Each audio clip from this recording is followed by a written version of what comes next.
continuity that she knows that the government and institutes that are around me support me fully to live my life into the fullest despite my condition. Thank you.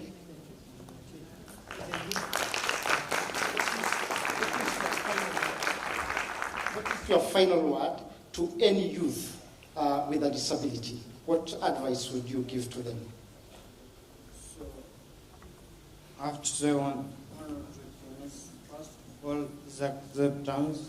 In a way, I'm just saying, sometimes you find yourself in situations where you wish not to. At the end of it all, you are in the situation, you have to go through it. So the first thing is acceptance. The last thing I have to say is inclusivity.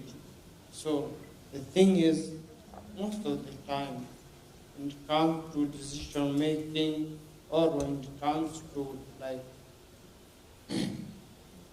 linking up with people, it's okay. Sometimes people have to make decisions about you because you're not able to do things by yourself. But I'm just saying, like, inclusivity makes you not to feel like you are disappointed in a way, or you are not part of the group. So I have to say, it has to be, you have to be inclusive in decision making, or when someone is trying to make a decision about you or anything that involves you. Thank you. Thank you. Martin, you are a youth with a disability. What would be your advice to any youth?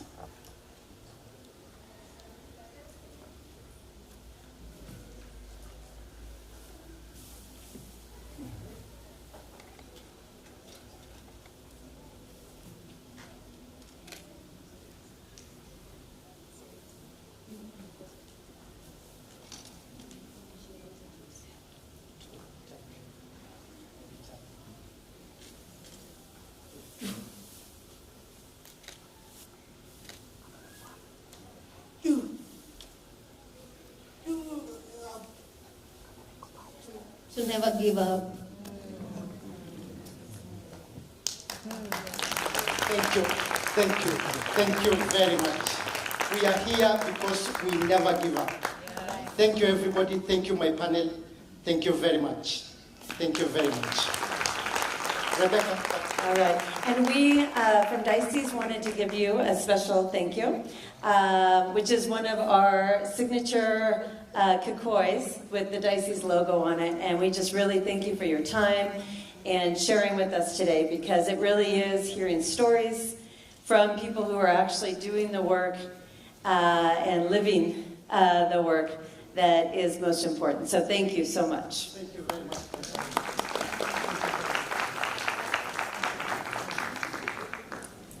Okay, so we'll just be transitioning now. We have a special treat from Kisei, who are going to come up here as we prepare. So we'll just give it just a moment in between.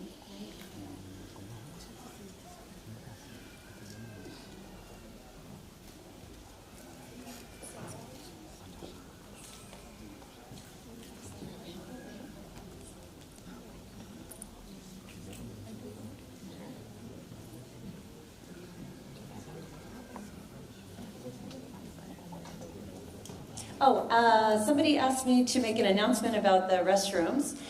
First of all, you'll see people with Kisei badges, and they're here, employed by Kisei as a work program, so feel free to ask them any questions. They're very excited to be able to engage with all of us here who are they're out of town or out of Kisei guests.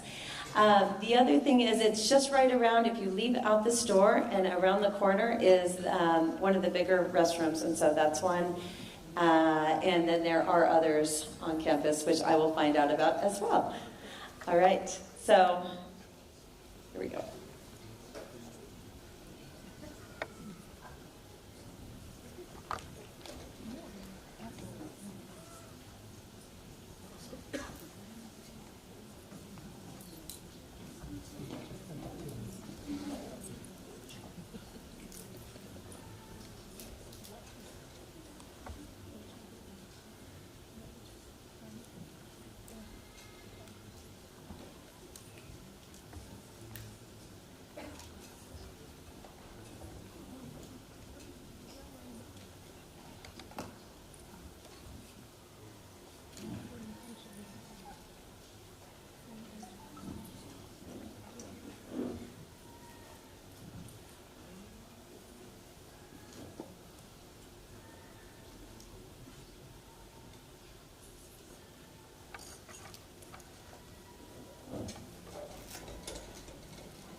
Good morning, everyone. My name is Josephine Mirembe, and here we are presenting a team from the Kenya Institute of Special Education. It comprises both staff and students undertaking a certificate course in Kenyan Sign Language. We shall be presenting a welcome song, and the second song will be about disability. The first song is Jambo Bwana. It is a Swahili rendition that was composed in the early 1980s to welcome tourists to Kenya and help them pick up simple Swahili greetings. So welcome to Jambo Kenya. Jambo, Jambo Bwana, habari gani? Mzuri sana, wageni mwakaribishwa, Kenya yetu hakuna matata. Jambo, Jambo Bwana, habari gani? Mzuri sana, wageni mwakaribishwa, Kenya yetu hakuna matata. Kenya nchi nzuri, hakuna matata. Nchi ya kupendeza, hakuna matata. Jambo Bwana, hakuna matata. Nchi ya maajabu na matata. Nchi yenye amani, hakuna matata. Jambo Bwana, hakuna matata. Karibu nyama choma, hakuna matata. Tembea Mombasani, hata Masai Mara, hakuna matata. Jambo Bwana, hakuna matata. Karibu Nairobi, hakuna matata. Asante kuja Kise, hakuna matata. Jambo Bwana, hakuna matata. Jambo, Jambo Bwana, habari gani? Mzuri sana, wageni mwakaribishwa, Kenya yetu hakuna matata.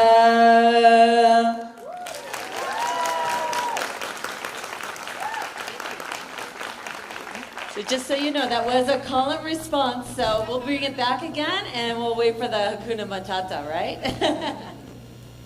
Hello, our second song is Mbona, Mbona, Mbona. Persons with disability are asking why they are being discriminated upon, they are being segregated, and yet here they are fighting to be included in society. This particular song, Mbona Mbona, was composed by two musicians. We have Dennis and Daddy Owen. And Dennis is a Kenyan living with visual impairment. So our team will take it on from there. Asanteni.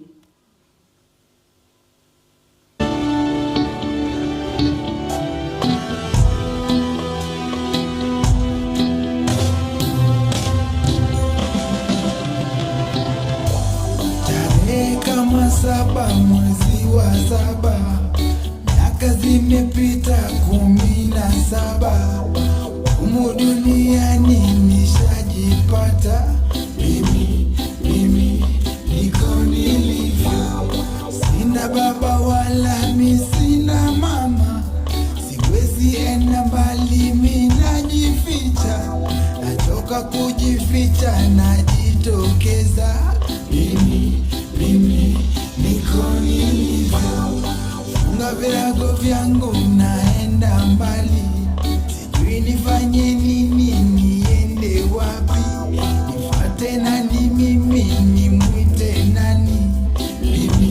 Mimi niko nilivyo, nyinyi mwanikimbia, sioni mwana nyinyi mwanidharau, sioni mwana nyinyi mwaniepuka.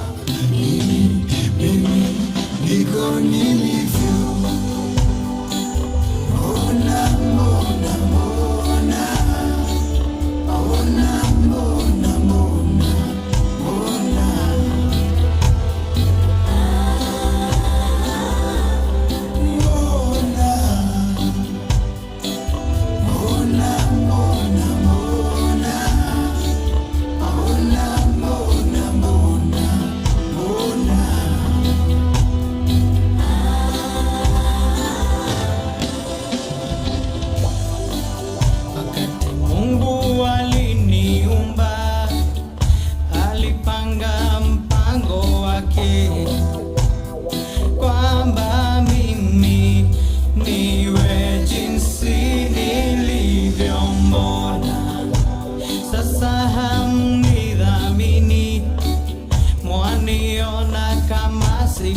uhai, sikuchagua niwe jinsi nilivyo, nikitembea barabarani macho mmenikazia, mbio mbio mwaniondokea, mimi ni kama nyinyi.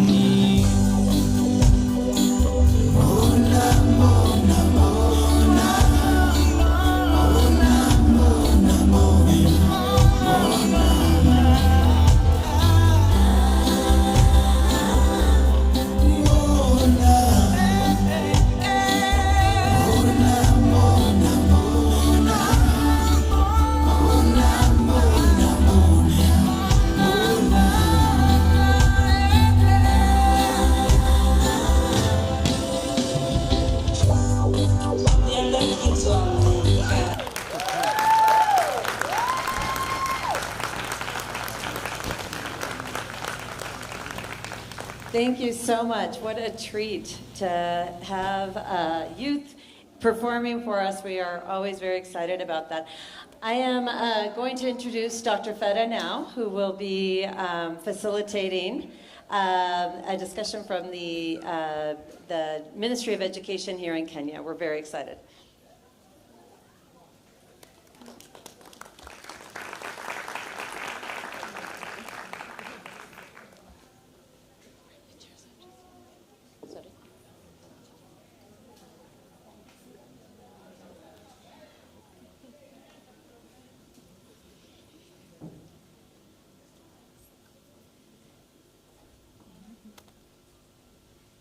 Yeah, I wanted all your attention. Good morning. Good morning. Good morning again. Good morning. A wonderful morning, a bright day. Thank you all for coming to brighten the day for Kenya and to brighten the day for our kids and to brighten the day for our universities in Kenya. I'm Dr. Feta Flora. I'm the Dean, Faculty of Education and Community Studies, Egerton University. I know I have to start with all protocol observed. Representative of the PS, our Director, Kise, my distinguished guests from Diocese, ladies and gentlemen. Once more, I'm saying thank you.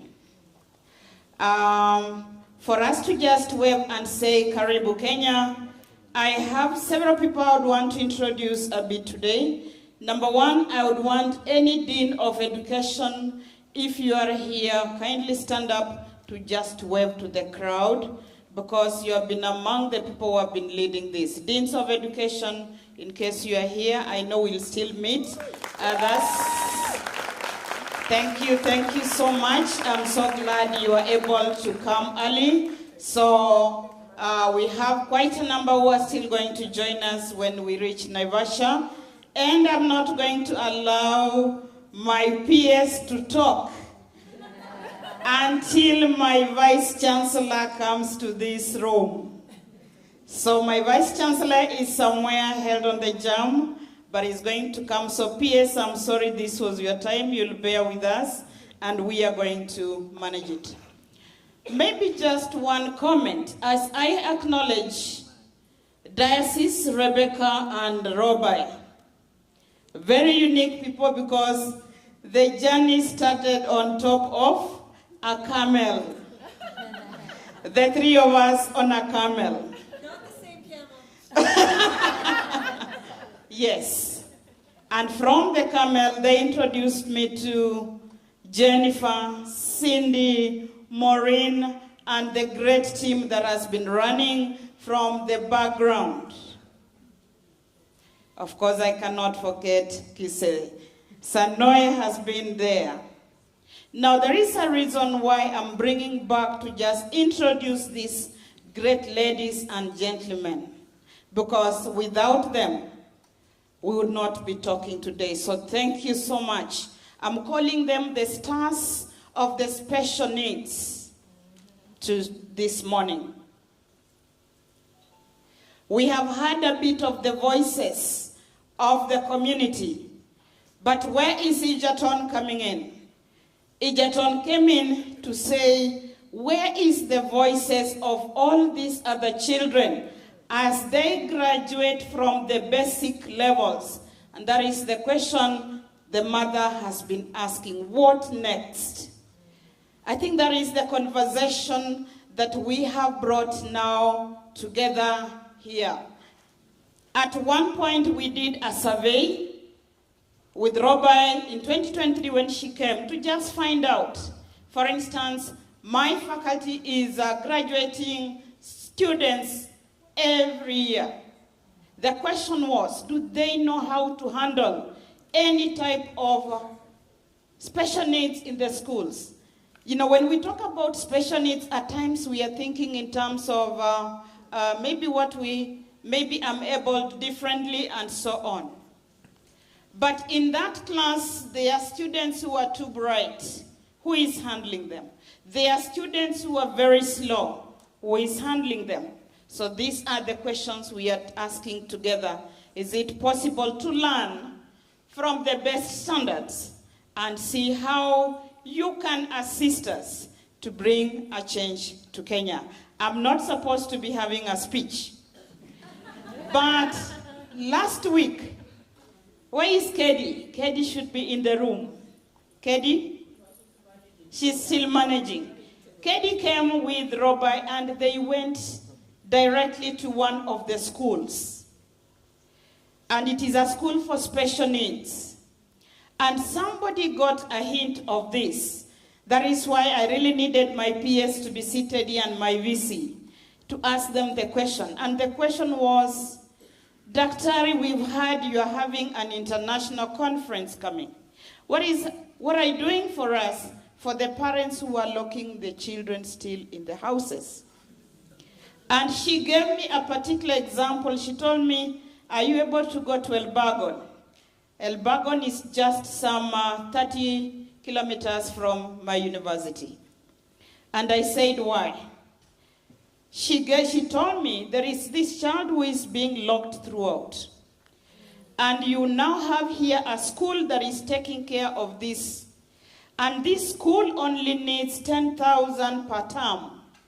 And we only need a mattress and these kids to be in school away from the mother who is feeling stressed. And they have to lock this type of children up.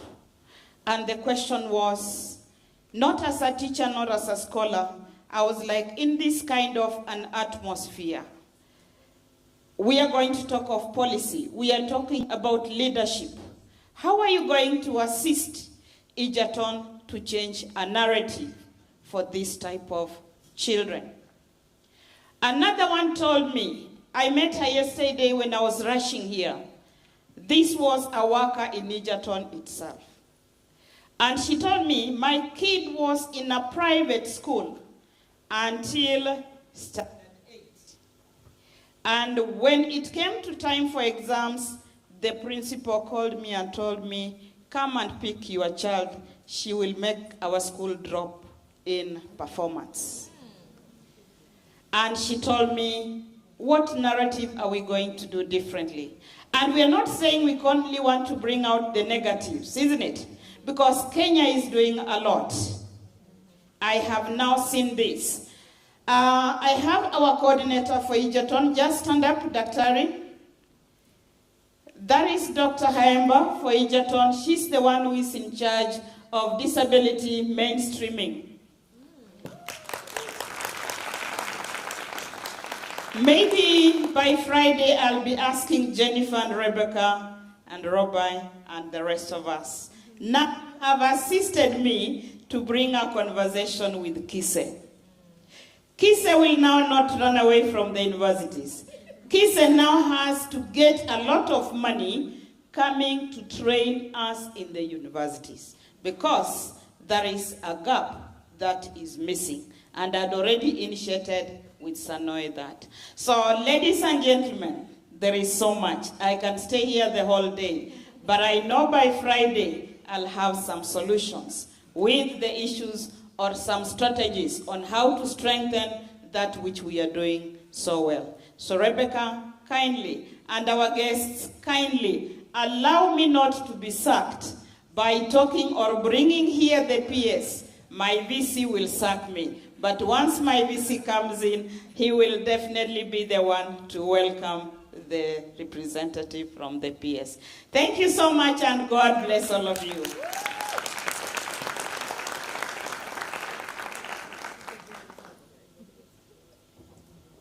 Okay, and we pivot again.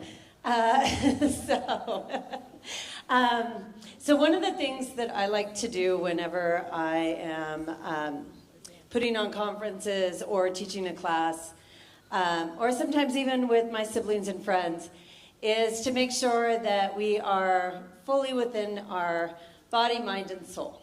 And I know that a lot of us have traveled from very far, so we've got maybe a little jet lag. Maybe you're not used to riding in cars on roads that are moving and weaving in and out, so you might have some culture shock. Maybe you're here by yourself and you just traveled to come to a conference by yourself because the rest of your colleagues couldn't afford it or whatever. These are all things that I've experienced in the past. And when we get to a new place with new people and new folks, it is really important to make sure that we take those moments to really center ourselves, to ground ourselves. And so I'm just going to take us through a very brief centering activity. It's a body scan. Has anyone done a body scan before? Yes. All right, we're going to do one, and we're going to do it with one of my very favorite things that nature gives us, which is honey. And so if I'm going to invite you to have both feet on the floor, shoulders back, nice posture so that your brain is allowing the oxygen and the blood to flow. If you want to close your eyes, you're welcome to. If you don't, feel free to just gaze down at the table. I am going to close my eyes, so I won't be able to see whether you're doing it or not, so that's fine. And we're just going to take a nice deep breath all the way down into the belly. So we'll hold it, and we'll let it out.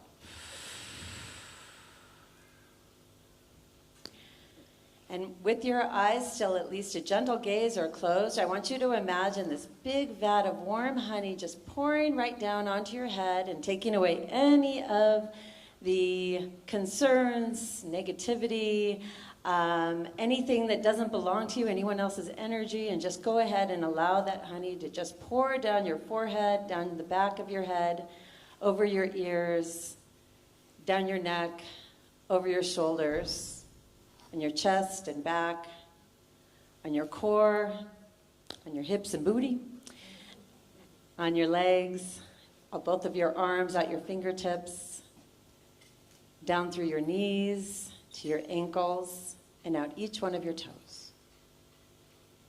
And remember that we are all just protected and guided and loved, not just by Dices and Edgerton and Kisei, who have put so much love into this conference, but by Pachamama, Mother Earth, by the energy all around us, the oxygen that goes inside of us. We'll just take a moment of thanks, especially with the world being as it is. We need to find that gratitude and thanks and that centering at times. All right, we'll take another deep breath. Hold it, and exhale. And when you're ready, go ahead and slowly open your eyes, and we'll come back into the room. And this is where I mentioned before, we really are asking you to write intentions. So if you didn't have an opportunity on your program to write a few notes about what you'd like from the conference, especially now that we've heard some of the speakers, and we've seen some performances. We've heard some introductions. So just write a few notes. And then once your table and the people at your table have all written a few notes, just go ahead and turn to each other and share some of the things that you'd like to share. And we'll just take a few minutes I'm looking at you, Flora. We'll take a few minutes to just talk amongst ourselves about our intentions for this conference. So this is the connecting and sharing. So I'll just give you a few minutes and I'll say, let us all come back together when we're ready to move to the next piece. Okay? All right.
And so we want to get on the road as quickly as possible so that we can spend as much time at the schools as possible. So the faster and more organized we are with getting on the buses and on the road, that means more time at the schools.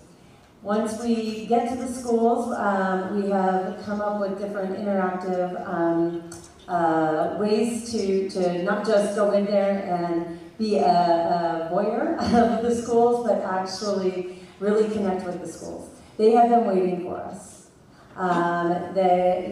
If you did bring, I know that Jen had sent out a list of here's some requests by the schools. So if you did bring any sort of donations or anything, that's great. If you didn't and you wanted, you were so inspired, you wanted to today, I will tell you there's two malls very close to here. The TRM. Okay, see, and what is it? Garden City. Okay, I was close.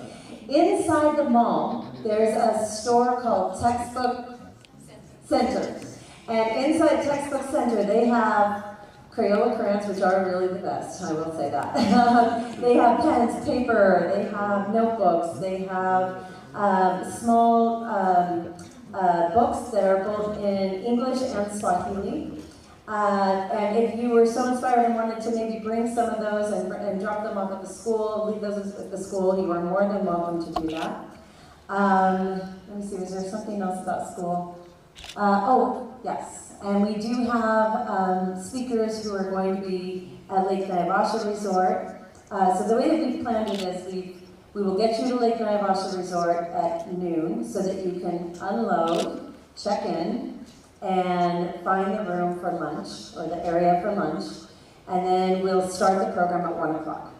So I know it's not much time, so you might not, if maybe you didn't pay ahead of time, then maybe the line is too long, you can just bring your luggage, or you can check your luggage with the concierge, but you can just come in and check in later.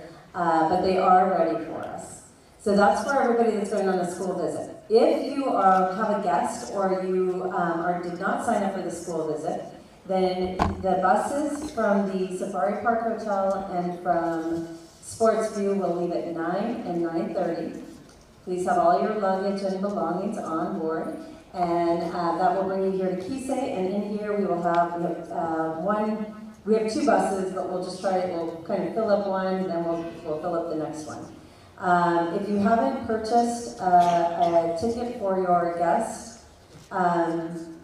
today, then you will need to get your own transportation over there because we have to actually do a count and make sure we have enough space on the buses and everything else. So that's why we're trying to do our best to organize this to make it go as smoothly as possible. If you do miss any of these, then it will be about you getting yourself to Lake Naivasha, which is not impossible. I took an Uber there 2 years ago, so you can do it. Not optimal, not $10, but you can do it. All right, excursions. Be mindful of time. It's always hard to get a group together, and I know you had excursions yesterday. And if one person, is lagging behind or late, then that can kind of put a damper on it for the rest of the group. So we all know this. Remember water. One of the things about jet lag that can help you get over it is staying hydrated. And it also helps you with a youthful glow. I will be 50 in the next year, so this is all hydrated, well hydrated, okay?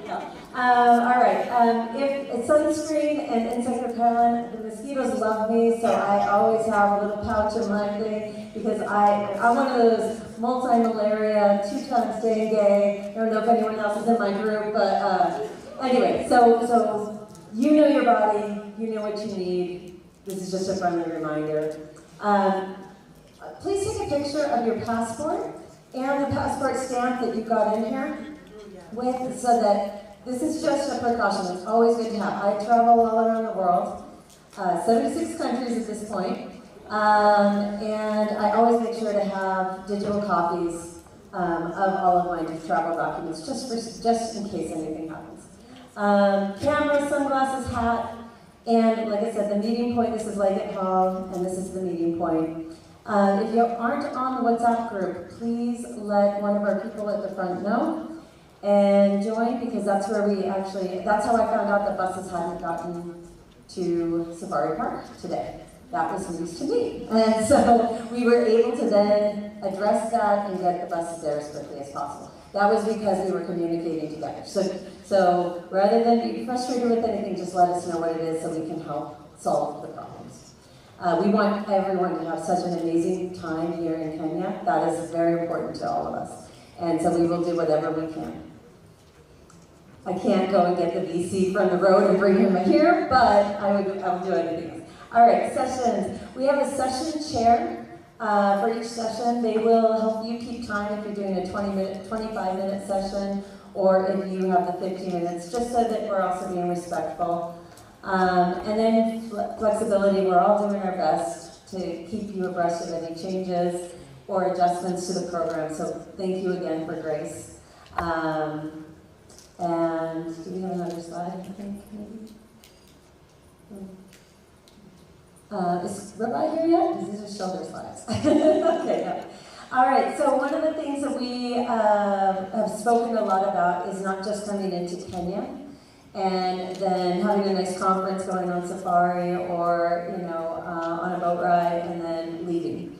And so we have thought really deeply over the last 2 years about different ways that we can even do things differently than diocese has done in the past. And so some of the ways that we're doing that is, of course, this is an opportunity to learn from everybody. We are doing the school visits and offering all of you to provide donations of small gifts. We have the professional and personal contacts. I'll actually share Lawrence and I, so he got voluntold too, to speak, but Lawrence and I met many years ago and ended up, we presented at the diocese in South Africa together, right? With a group of students, and we worked with his students, my students from my university, and continue to do this work for years. I think we might have our crew here. Anyway, so do make connections, keep up with each other on professional platforms and social media. Online repository, so we've asked all the presenters, if you want, you can share your presentation. We created the repository link, and then Rabbi is going to work with the webmaster at Diocese to create an entire page on our website that will list all the amazing presentations that are happening. We've got the publication was released of our conference proceedings. So thank you all. This is a big conference proceeding for us.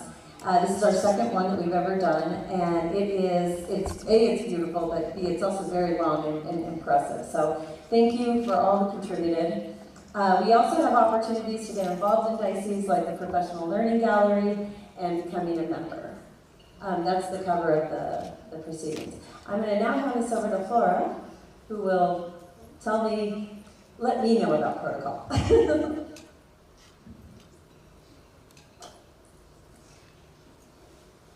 Protocol is very simple, that we are going, Rebecca, if you allow, we are going for the teas, for break.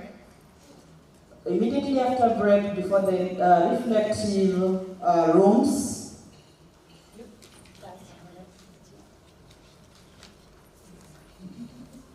okay. No, it will be immediately after break. You will be here.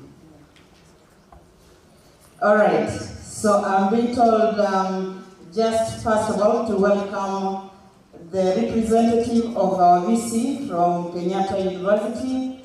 I also know there is a representative of the VC for University of Eldoret, but your time will come when you will be fully introduced. Can they say something now? All right. Welcome. And then I saw a representative from the VC, University of Eldoret. You can just give your comments now. Thank you. Hello, good morning everyone who is here. And good morning to our visitors from all over the world.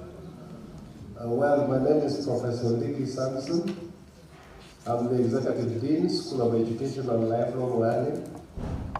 and we are not too far from here. Is a walking distance, about 10 kilometers away. And I'm here courtesy of our Vice Chancellor, who was invited to come to this meeting, but due to many commitments, he requested that I come and represent the university.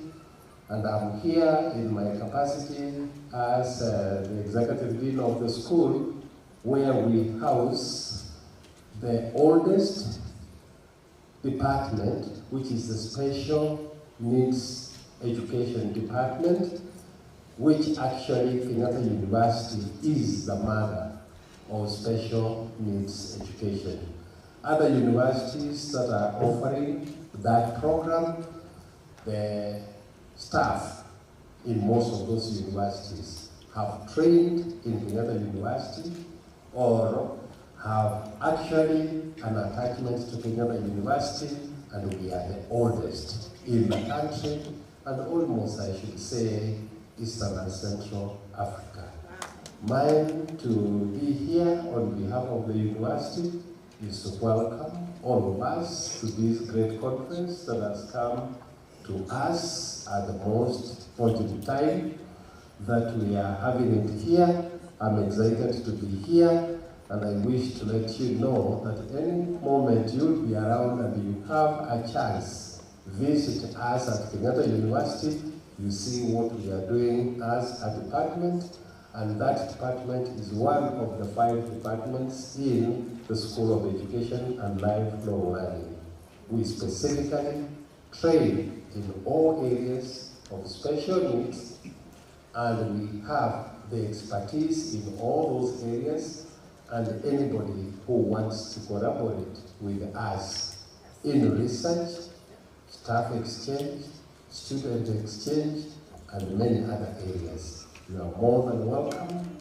Reach to us. We are willing and ready to work with you because we are here to serve our nation and this area of special needs, which we hold very dearly in our hearts, because this area needs to be given the attention it deserves. Without taking too much time, mine is to appreciate you, all of you, and thank you for giving me this chance, and apologies from our Vice Chancellor. We would have loved to be here, but since I'm here representing him, Kenyatta University as an institution, therefore, we are represented. I know there are staff from that department who are going to present papers, and we are going to share, and we are going to hear from them. Most welcome our visitors to Kenya. Karibuni sana. Kenya ina matata. Karibu. Thank you very much. Thank you so much. Good morning, everybody. My name is Dr. Hosea Kislagat, the Dean, School of Education, University of Eldoret. I'm here on behalf of my Vice Chancellor. Eldoret is the city of champions. Eldoret is where we have the top athletes that run in this world. Faith Diagon resides in Eldoret. Eldoret has the best climate in the world. So we are very glad to be here, and we really appreciate the invitation. So we are here to learn and journey together. Thank you so much. Just 2 more, and then I give back. The deans of the Faculty of Education to just also say hello. Good morning. Karibuni Kenya. My name is Dr. Pamela. I come from Machakos University. I am here in a capacity as the Dean of the School of Education and also representing the Vice Chancellor, who will not make it to come for this conference, but I am here to represent the Vice Chancellor of Machakos University. Machakos University is just like 50 kilometers from here, so it's not very far. So you are welcome. I am also here as an educator of special needs education. My area of specialization is visual impairments. I trained and ran at Kenyatta University. So I am a teacher educator in special needs education. So I train teachers to teach learners with visual impairments and other learning disabilities, and also children, vulnerable children, or children from exceptionally difficult circumstances. So I am expectant, I'll learn a lot, I'll do a lot of collaboration. Already I'm realizing there's a big gap on transition. You heard what the mother here said, that I don't know what to do with my child after school, because school is structured, but after school, I do not know what to do with my child. So maybe we'll have more dialogue on that, but I'm really happy to be here with my very, very many hearts. Thank you so much. Good morning, everyone. My name is Dr. Alice Omariba from Royal University of Technology, Dean School of Education. I'm glad to be here. We have just started, Royal University is a young university. We just started developing the program for special needs education. So in this conversation that I've just joined, I'll be glad to learn more on the best practices so that we can implement and go further beyond that. And also, I'm here on behalf of my Vice Chancellor. He will not make it, so anything about Murang'a University, which is 84 kilometers, 6 kilometers in Kenya from here, just come to me and get to learn what we do just next to the mountain, next to the other. Yes, you're most welcome and we are glad to have you here. Thank you. Good morning. My name is Dr. Sami Ruto. I represent the Vice Chancellor from Pwani University. Pwani University is at the coast, and we were a college of Kenyatta University before we went on our own. I've also lectured in Kenyatta University, and this is a friend of mine. Welcome to Kenya. Guests, welcome. And more specifically, welcome to the coast. We are very hospitable. Welcome to the coastline of Kenya. Yes.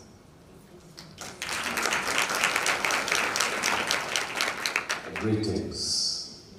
My name is Joab Namai, Dr. Joab Namai from Daystar University, the only private university that's represented amongst us. I'm 5 feet and 6 inches tall. I'm chocolate. And I'm saying this on behalf of, for inclusivity purposes. Yeah, so Daystar is a Christian university around 50 kilometers from here. And we are also passionate about education. We're having an Institute of Disability Studies. We are growing, and we are grateful that Egerton, together with Diocese, were able to incorporate us in this planning. So receive greetings from Daystar, and may God bless you. My name is Professor Gladys Jerobon Kichon, Dean School of Education, Humanities and Social Sciences of Kabarak University.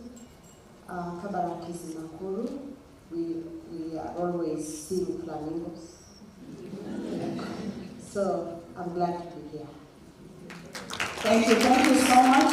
We just wanted to alert our visitors that our universities are fully here, and they are so grateful that you are here to support us with strategies and everything else. So let me hand it over. Good morning, everyone. Okay, so this time for tea break. You know, in Kenya, any time is tea time. And so it's our tea break. I would, if you want to stand up and get out and have some tea and some social introductions, we will get to this door. The teas are right here. And in Kenya, when we say tea, it's not just tea. So we have some other pastries, we call them mandazis, that we go along with. So take some time. Go get some tea, and then we'll proceed with the program in about 30 minutes.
Makatawe napiga tu.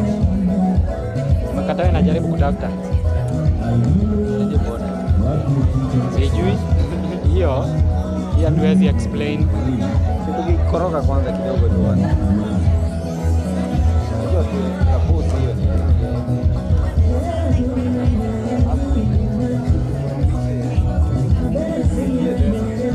wamekupatia password.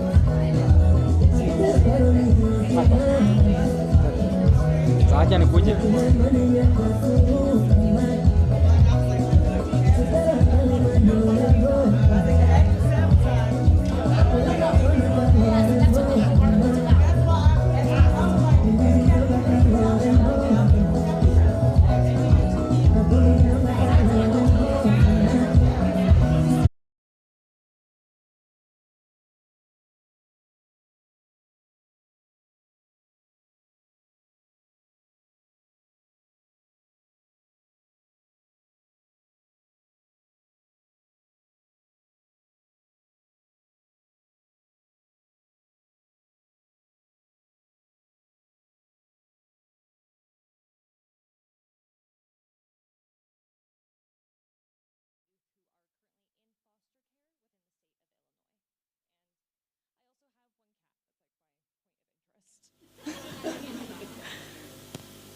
So this is said Kat, who is currently not with us because she is staying home. But so how many people here currently work in schools? Great. And then how many people work in other forms of social services? Okay, interesting. And then, higher ed professionals. Great. Hi. And then how many of you have experience working with youth in foster care systems, whether that's government or kinship? Great. Excellent. Thank you. Anybody we're missing? Yeah, any... Social services, related service professionals, healthcare workers? Great. Awesome. Thank Okay. you so much for being with us. Okay, so we don't have a lot of time. We're going to move kind of quickly through this agenda. We're going to talk to you about major barriers. And then we're really going to spend the majority of our time with you this morning talking about some evidence-based practices that are related specifically to kids with disabilities who are in foster care. If I can click the right direction. Click. Okay. So it gets really long when you say youth with disabilities in foster care systems. So a lot of times that is abbreviated to Youth in Care, YIC. So if you see that, that's what we're talking about here.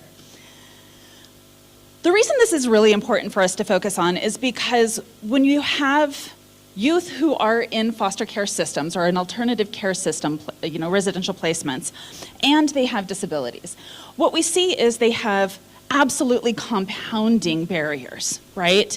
And all of these systems that need to work together, theoretically speaking, for positive post-school and during school outcomes. We know that kids who are in foster care who have disabilities have deficits in social emotional learning, deficits in their academic learning. We know they have higher rates of unplanned pregnancy, higher rates of incarceration. We know that they have greater mental and physical health care needs.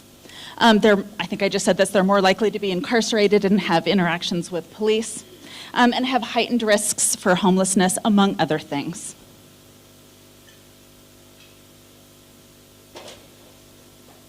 I am not clicking. Here we go. So I know we're coming from a bunch of different disciplines and different countries, so I wanted to take a second to just kind of quickly define what it is I'm talking about when I say youth who are in care and what disability is. So youth, we're saying, for this particular study that we did, we really focused not on the little ones, we focused on the kids who were in the United States, what we often refer to as transition age, which is 14 to 22 years old.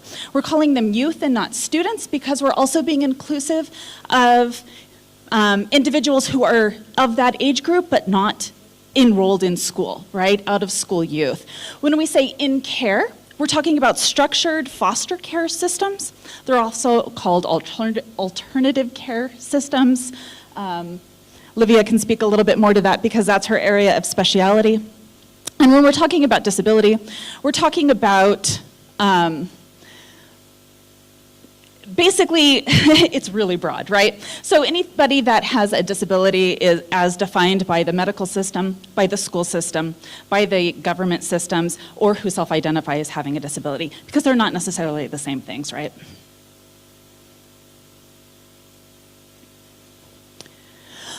So what we did in this study was we went through and I'm going to stand over here. Is that okay? Because this clicker isn't really working. Okay. Let's shift that a little bit. So what we did is we did a review of literature. We did some searches on paper journals and in electronic journals. Here's the key terms that we use to identify these practices: foster care, children in foster care, combinations of these terms. We limited the date range of the research that we were examining. We just went back 15 years, right? So we went back to anything that was 2010 or after. And then we identified key themes within the literature that matched our search criteria. We found things that were related to education, social work, mental health, and juvenile justice in particular. journals that specialized in these separate disciplines. And then we went through this thematic analysis and we identified practices that were identified that we believed were universally applicable to an international audience. And what I mean by that is a lot of the research literature is very place and space specific. So it'll say like in a small town in Alabama, right? We looked at things that were broader, more generalizable, because we knew we were going to be talking about it here. Kind of bigger picture stuff.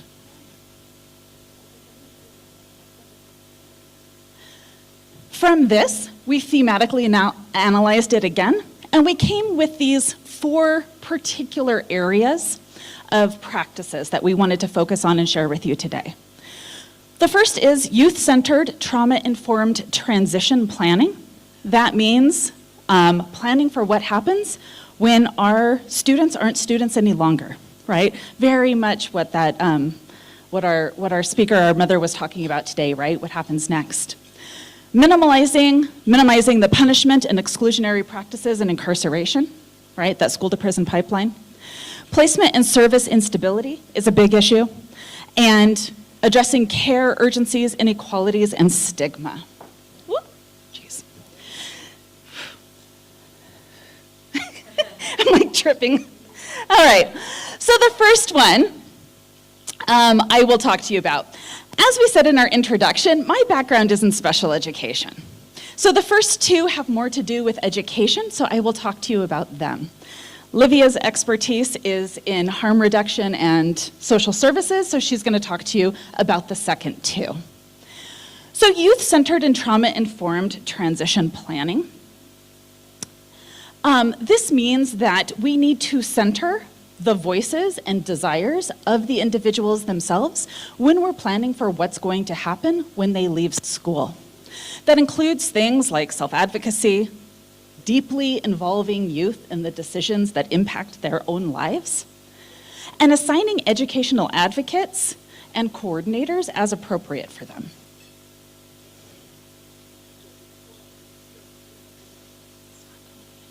Here we go. Another key practice in this domain, identified in the literature, was to really enhance youth leadership when it comes to their own transition planning. So that means that, yes, it's really individualized, but that they are taking the lead in it, right? This also includes storytelling. Encouraging youth to share and tell their own stories is really an evidence-based practice here, which is fantastic. Youth-led support councils, peer mentorship opportunities, these are also evidence-based practices for this particular population that are deeply empowering.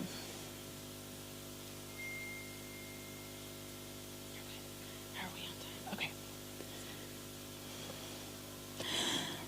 The next domain I wanted to share with you here is minimizing punishment, exclusion, and incarceration.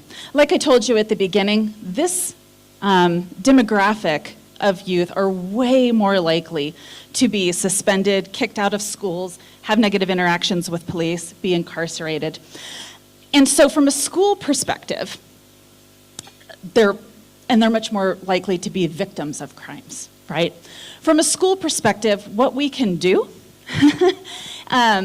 we have a lot of impact on this particular thing. The research is interesting in the causal relationship that it identifies and why these things happen. Some of it is disability specific, right? And I've listed some of them here for you. So things like communication delays, minimized eye contact, repetitive movements, not responding to verbal communication.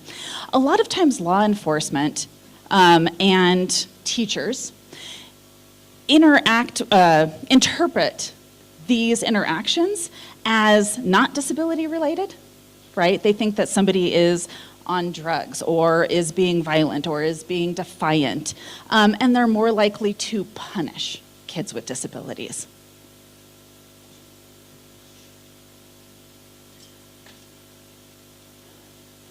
So here's some things that we can do about that. We can change the way we respond.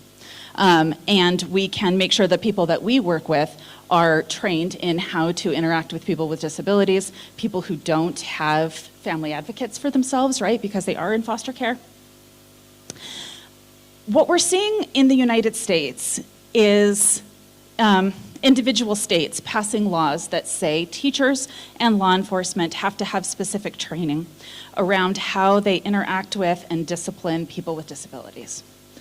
The ARC, if anybody's familiar with the ARC, is putting out some wonderful trainings for law enforcement in how to interact with people with disabilities in ways that don't involve hurting them, right? Incarcerating them, doing all the bad things. I'm going to turn it over to social work now. Hi. So as I mentioned before, my focus has been in criminology and the intersection with violence and harm reduction, specifically in marginalized communities. Most recently, it's been in rural communities. But this is really overreaching and universal. So this is going to be about mitigating the impacts of placement and service instability.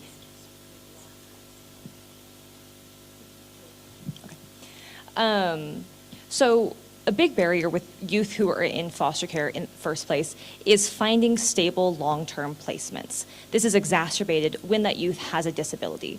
Oftentimes, this is due to being placed in familial situations where they are not familiar with how to deal with the disability on the day-to-day, or even with licensed foster care professionals who do not have the type of specific training that is necessary to maintain that stable placement and provide the necessary support that these children need. So something that can improve this is giving deeper trainings, specifically with specific things, instead of having it be and overreaching, especially when youth who have very they are oftentimes without specific supports, and so the foster placement is kind of at a loss of how to provide for them. Another thing would be making sure that the placements are more familial or family-like. So there's always a benefit for children to be placed in a home that has that type of familial support instead of it being very cold. And so making sure that the youth can connect with the placement and they can get that type of loving support can provide for them long-term emotionally. Another thing that's really important is, just like Dr. Yoho said, involving the youth in the service and placement decisions. Their opinion really matters in this. If they do not feel comfortable or safe or secure in a placement for whatever that reason is, they are not going to thrive there. And that will be a barrier to them getting success in both school, outside of foster care, and in the rest of the world. So having ongoing support for the youth and the placement themselves to address disruptions that are specifically due to therapeutic needs. This is a really important thing that we've seen in a lot of the different journals throughout many different countries, because there are barriers to accessing therapies when the youth is in foster care due to government barriers like needing specific consents or parental consents, and that can be difficult when the youth is no longer placed in the home environment. So making sure that when you're seeing things becoming unstable and disruptive in that placement, to really focus on it and give the family and the child the support they need. So another thing that's really important with that is having cross-system collaboration. These things do not happen in a vacuum. Youth who are in foster care are also in school, who are also in medical situations, but all of these systems operate independently, and they often don't have places where they can communicate. Barriers to that are consents for sharing information, which can cause long-term issues when the school can't speak to the medical professionals, who can't speak to the foster parent, who can't speak to the biological parent. And so with all of these systems operating independently, no one's able to see the holistic picture and to provide a team collaborative response to better fit the entire needs of the child. So something that can be really helpful is to have big team meetings and try to address that early on and use wraparound supports. Oftentimes that could be a third-party agency that does help with that collaboration and communication to share all of that together in a more collaborative way. Another thing that can be really beneficial is providing lasting relationships and supports. even when the youth ends up needing to move a placement, if they are able to maintain the relationship with that previous placement after moving, that can be really beneficial long term. Care does not need to make families and support systems smaller. It can make them bigger, right? So if there, whatever situation that leads it to a child not being able to remain in that current foster placement, and if they move someplace else, if they can still maintain contact with the foster family, the school friends that they made, that can give them this wider support network and make them feel connected to the community as a whole. Being in foster care and having a disability can be very othering, and it can be very isolating. And then when these two things are in conjunction with each other, it compounds that. So making sure that there's chances for these relationships to continue is very important. And then that really ties into reducing delays in maintaining services. So when children need to move different placements, that can cause massive service disruption, either due to geographic or even insurance issues, transportation issues. So if you move hours away from your previous placement, the doctor or school that you were attending, you might not be able to anymore. And there can be also delays in getting to new appointments and maintaining new service providers. And we all know how difficult it is to make an appointment anywhere. There can be month waits. And if you have that block in time that you're receiving no service and support, that can be very disruptive to the youth. So maintaining that there is continuity across placements. If possible, that can look like, if you know a placement is going to disrupt, trying to get those new services in place before the move. Or even seeing if there are supports through wraparound to other community supports to continue transporting to the previous service providers, either in the interim or the long term. And also maintaining the school of origin when possible, if they are thriving there. Education disruptions are devastating. And if you're moving multiple times within a school year, needing to maintain these services, it can really make lasting difficulties, especially if you're missing large periods of class time. And at the end of the school year, there's a high rate of students who are unable to graduate or continue on to the next grade because of how much time they have missed between these multiple disruptions. Another really important thing that ties into all of this is making sure that all service providers, including foster parents and caregivers, are trauma-informed and disability competent. This goes back to needing those intensive trainings that are focused and not overly broad, so that the children can be having the most support as possible and making sure that that is able to be maintained across all locations. So that ties into combating the stigma. When you can train foster parents, peers, and staff about disability rights and allowing these students to have the self-advocacy and the voice in these decisions, that empowers the youth.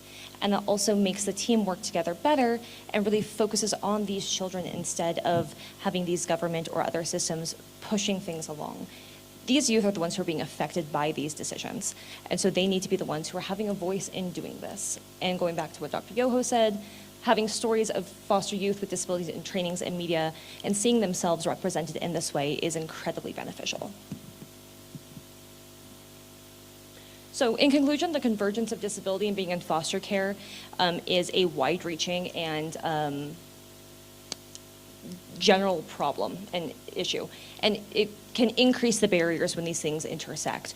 But having youth in care interact with diverse cares of service providers, and trying to mitigate these barriers with increased trainings, communication, collaboration can really decrease these barriers and help support these youth long term.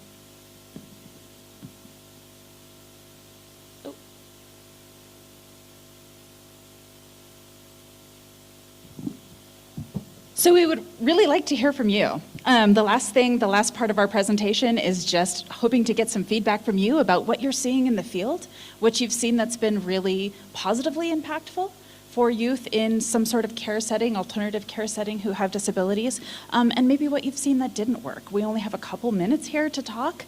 So we've created a QR code that you could put in some comments that we can share with you later too, because we knew we were gonna have some limited time. So if you certainly don't have to. But if you wanted to share something and you ran out of time, we created a forum for you to do that. But is there anything anybody would like to share? Again, positive that worked, problems that you're seeing out there?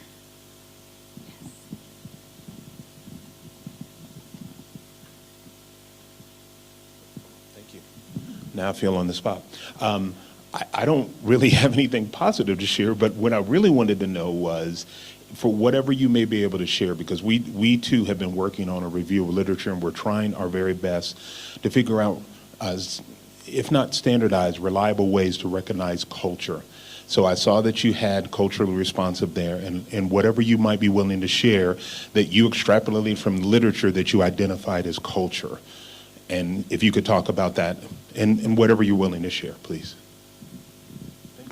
That's an excellent question, and I wish I had a really complicated answer for you, and I don't.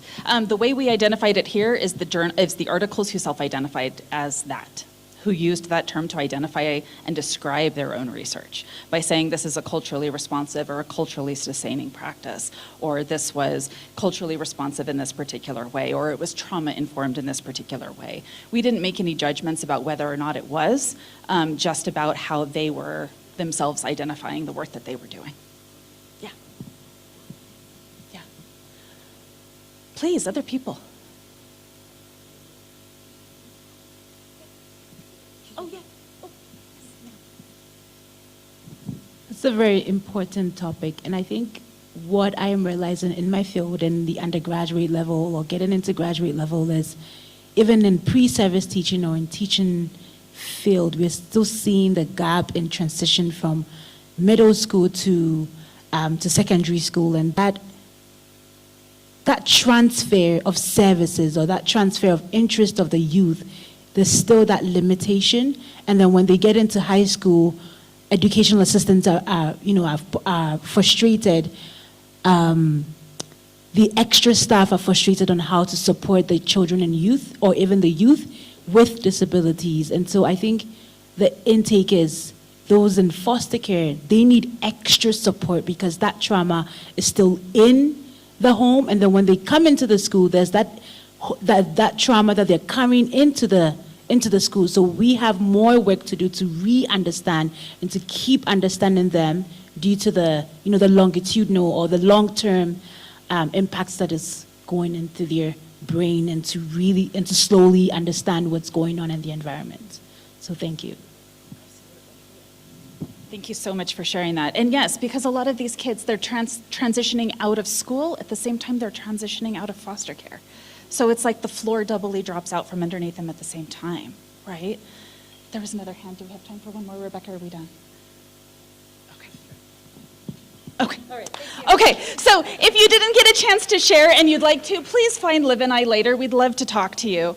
And thank you so much for coming and sharing with us today. Thank you. Thank you. Thank you. All right. So we're now going to go back to a little bit earlier in our program. And Flora, I don't know what the protocol is. Here we go. I'll just fully admit that. Well, thank you. Thank you. Okay. Thank you. God is good. Thank you. Thank you. We are excited that this conference has started on a very high note. Let us appreciate ourselves. We appreciate all the guests, and we recognize the presence of the Secretary Higher Education, Dr. Karo Huja, who is representing the Principal Secretary Higher Education, Dr. Beatrice Inyagara. You are most welcome. We also recognize the Vice Chancellor, Egerton University, Professor Isaac Kibwage, who is with us here, and all other guests who are with us. So this session is a keynote session at the official opening of our conference. So I'm requesting, I will invite Professor Isaac Kibwage to make his remarks, and also welcome Dr. Karo Huja to make her remarks and officially open the conference. Welcome, Professor.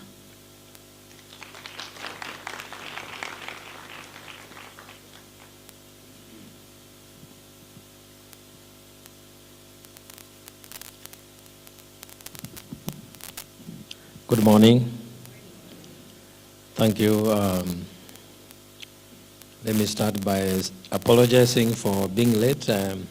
I just went in the opposite direction to coming here for this function because of some miscommunication. But we say that all is good that ends what? Ends well. So, Dr. Hunja, representing our PS, Beatrice Nyangala, distinguished members of the Planning Committee, faculty from Egerton University, Kenya Institute of Special Education, that's the Division for International Special Education and Services, and the Council for Exceptional Children. Esteemed delegates, colleagues, guests, ladies and gentlemen, let me say once again, good morning.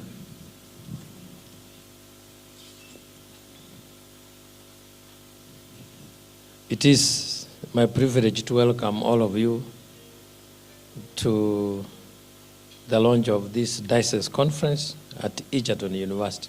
I know this is KISA, but essentially it's supposed to be at Egerton. So it is Egerton at KISA. I hope the director KISA doesn't object seriously to that one. But we are honored to participate in this important academic and professional conference, and we are especially thankful to our partners, that is the Diocese, KISA, and the Council for Exceptional Children for their dedication in planning this event. This year's conference under the theme, Harambee. Those of you who are not Kenyan may not understand what Harambee means, so I simply say that it means we pull together. Let us pull together. So it is Harambee in building bridges to support inclusive education around the world. This carries a particular weight. It reminds us that addressing the complex challenges in special education, especially for our youth with disabilities, demands collaboration across institutions, governments, families, and communities. We applaud our government's commitment to access and equity that they have demonstrated over the years in supporting learners with special needs. Allow me to highlight a few of the key conversations that I think you'll be carrying through. One is fostering inclusion. You know, evidence-based strategies to support foster youth with disabilities in schools and communities is vital. This is a vital discourse, considering that inclusive practices should be grounded in robust research and must respond to the lived realities of young people. And I think when I came in the presentation, I was actually talking about how these young people who are in foster care, it is like they are having double jeopardy. So I think that is very important. The second one is the teaching, reading, comprehension with the intention. First of all, I'm not a teacher, so some of this terminology sound very strange. The importance of multi-component strategies in supporting inclusive practices is also very critical. It reminds us that literacy, instruction for all learners, hinges on intentionality, planning, and skill differentiation. And I suppose that is something that has to be fully interrogated during these discussions. Our commitment as a university to inclusion is more than rhetoric. At Egerton, we have an established disability mainstreaming department that falls in the division of administration, planning, and finance. And this office actively implements our disability mainstreaming policy. And our policy is also aligned with the Persons with Disabilities Act of 2003, our Constitution, and international protocols. Through this structure, we aim to continue to achieve the 5% affirmative action quota for employees with a disability. I know we are meeting here about a disability. How many of us are living with a disability who are here? How many of those are unemployed? Because I've seen it too, and they are from Egerton. So where are the others? Let us also try, when we are planning this kind of event, to have those we are talking about participate in the conversation. From personal experiences, it enriches the understanding and the outcomes that you look forward to. We also have government provisions that we reserve tenders and promote inclusive hiring. So that's why I was asking, who is here unemployed with a disability? So I can give them a job, but nobody is available. We also provide an inclusive budget to procure assistive devices, such as computers loaded with JAWS software, braille, embossers, large font printing, and the transport services for people with disabilities, whether they are students or staff or visitors who come to Egerton. Because of that, so we have a free campus transport for people with disabilities. We run accessibility audits of buildings to continually keep improving. We employ sign language interpreters and ensure barrier-free campus facilities. But our work is still ongoing, and I think with the time we shall be fully compliant as we continue taking more and more people with disabilities on board. So we are expanding our inclusive support to meet the UN 2030 Sustainable Development Goals, and we eagerly look to collaborate with the Minister of Education, our Principal Secretary is here, and all other stakeholders in realizing this. This is more than a conference. It is a watershed moment. It is where evidence meets action, where collaboration builds durable frameworks of inclusion. As you engage in discussions, panels, and workshops, may this gathering spark renewed injustice to barriers and may this gathering spark renewed justice, is injustice to barriers and accelerate pathways for our children who are with disabilities. Once again, a warm welcome to you all who have made this event possible. Honorable P.S. Nyangara, together let us continue the spirit of Harambee, drawing resources, ideas, and hearts together to ensure that no barrier is left behind to hinder our children who unfortunately have disabilities. I thank you, and now it's my pleasure to invite the representative of the PS to make our opening remarks and officially open the conference. Madam Munja.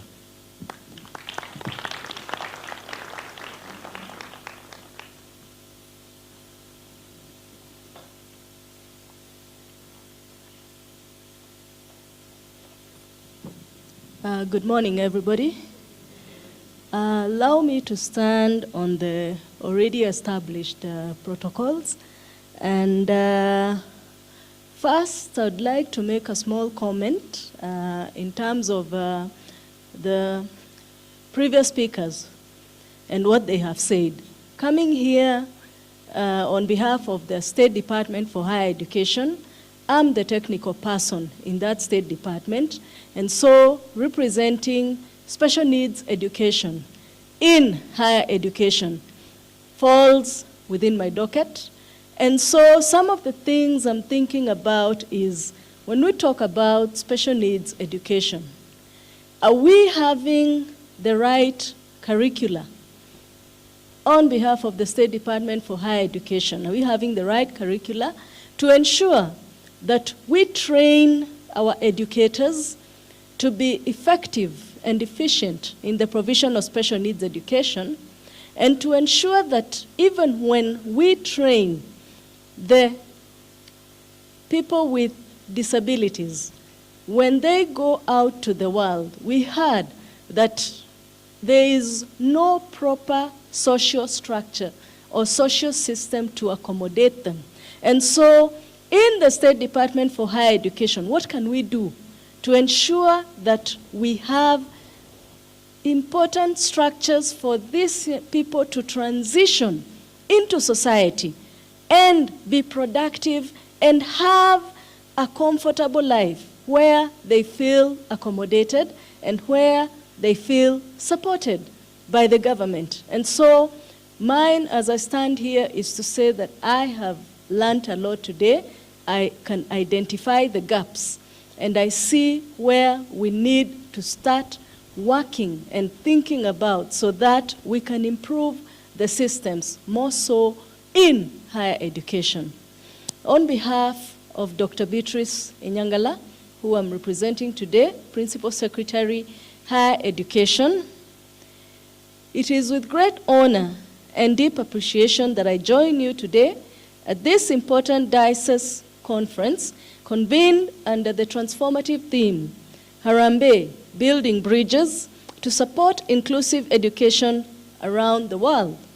The use of the word Harambee so uniquely in Kenya speaks directly to the unity, collaboration, and shared responsibility that we must all embrace as we strive to make higher education inclusive for all learners, regardless of their ability, regardless of their background. This conference comes at a critical moment in our education sector when Kenya, like many other nations, is striving to make inclusivity a lived reality and not just a policy aspiration.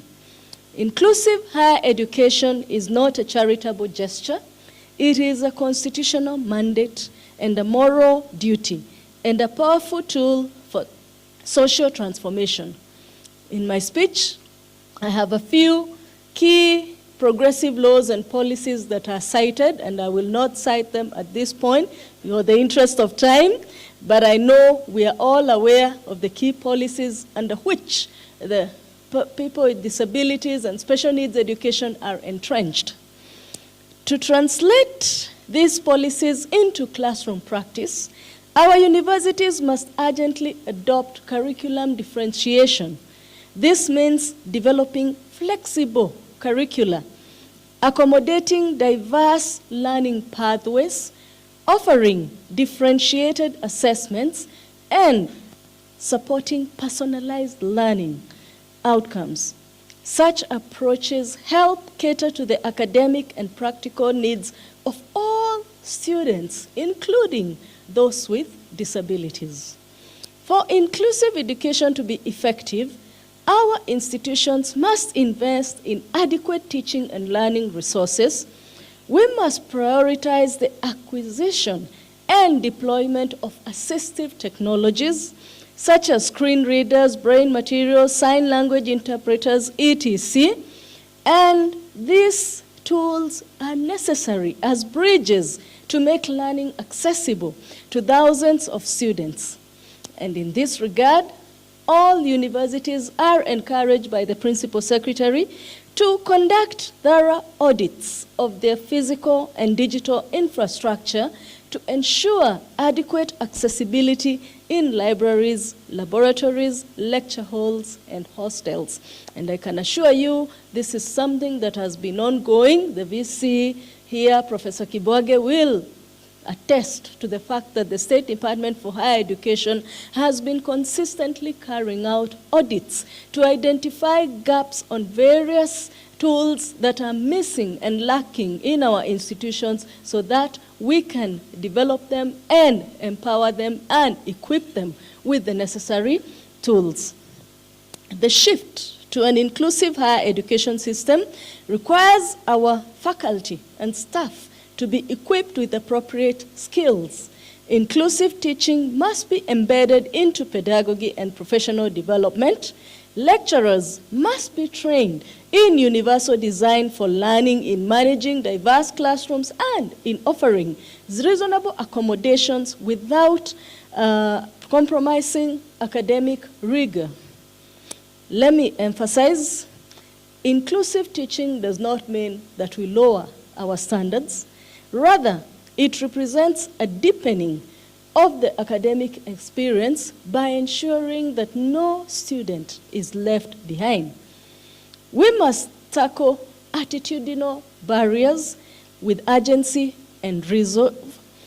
Despite policy advancements, despite stigma, misconceptions, and unconscious bias that has already been raised by the youth who came here, we have all this persisting in our universities. And so, we must intentionally raise awareness through university-wide sensitization campaigns, student orientation programs, disability inclusion weeks, and greater visibility in co-curricular activities. We need to change our attitudes. And even as I stand here, I know that universities, actually I must admit all universities have disability mainstreaming offices. And that is the first step towards ensuring that we tackle these challenges that face our people with disabilities or offering of special needs education. The effective implementation of inclusive education in university calls for multi-stakeholder collaboration, government agencies, university management, and various other key players. We must work together in developing policies through joint planning between the Ministry of Education, Commission for University Education, and councils that govern our universities. We must support capacity building by partnering with teacher training institutions and international experts, as is happening in this particular conference. We must also foster innovation by leveraging technologies to deliver inclusive solutions, and we must prioritize monitoring and accountability by ensuring we have inclusion watchdogs. Equally important is the need for joint resource mobilization through public-private partnerships, donor support, and inclusive budgetary allocations. Of key and great importance is that we are now rolling out the competency-based education and training frameworks in our universities, and this provides a very, very important opportunity for us to ensure that this curriculum is going to be functional and is going to be inclusive in the provision of education. Again, we must ensure that we intentionally include and enable learners with disabilities to showcase their talents, pursue their passions, and achieve their personal and professional goals without any limitations. This include, of course, ensuring that we have proper infrastructure, as the Vice Chancellor has already indicated. We ensure that we have proper trained lecturers, we have proper support of staff, and ensure that we have inclusive content of the curriculum. And this will ensure that with all these challenges that have been raised this morning can be addressed in the part of higher education in this country for the provision of special needs education. We as universities must lead by example. We must prioritize inclusive teacher training. We must prioritize mentorship, psychosocial support for learners with disabilities, and active partnerships to ensure that all actors are engaged in the inclusion space. State Department for Higher Education remains fully committed to this cause. We will ensure that we continue to strengthen our policies, strengthen our monitoring and evaluation, strengthen the capacities of our universities, and if possible even continue providing funding and incentivization to ensure that we promote disability-friendly programs and infrastructure. Ladies and gentlemen, inclusive higher education is not just an education issue, it is a human rights issue. It is imperative. It is a human rights imperative, an economic necessity, and a social justice call. It is about giving every Kenyan child, regardless of ability, the chance to learn, to dream, and to be part of our nation. Let us harness this spirit that we're using today of Harambee, pulling together, not only in thought, but in action. Let this conference spark new partnerships, influence national discourse, and drive bold actions across our institutions. Let our universities become champions of diversity, champions of inclusion and empowerment. As I conclude, I urge us all to build bridges, not barriers, to create pathways, not obstacles, to build together a future where disability is never a limitation to learning, where every student belongs. Thank you very much. May God bless you. May God bless Kenya. May God bless our shared journey toward inclusive education. And with these remarks, I hereby declare this conference officially open. Thank you very much. Thank you so much, Dr. So now we're going to move back to our breakout session 1 with India, who's going to come up. And you do have 25 minutes. Yes, I am, because as any good special educator does, we build in plan A, B, C, D, E, and F. Here we go. This is just J. I didn't expect J. Hi. Hold on, let me put my timer on. All right, is your signal for me? All right. Well, hello, I'm India Lindo, and happy to be here today. I want to make sure my clicker's working, and I'm good. Am I blocking? Everybody can see? Good. Oh, well, I'm okay. Can you see me fine, hear me fine? Okay, because I'll get up there, but I'm a mover and shaker too. Well, I'm happy to be here. There are so many important issues that were highlighted in our sessions and speakers so far. My focus is really on reading intervention in kids identified with various reading disabilities and dyslexia.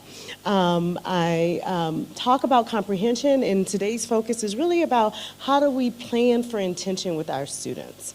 As I mentioned, I'm India Lindo. I'm a professor of special education at Texas Christian University in Fort Worth, Texas, in the USA. I'm also co-editor of the journal Exceptional Children, which is Council for Exceptional Children's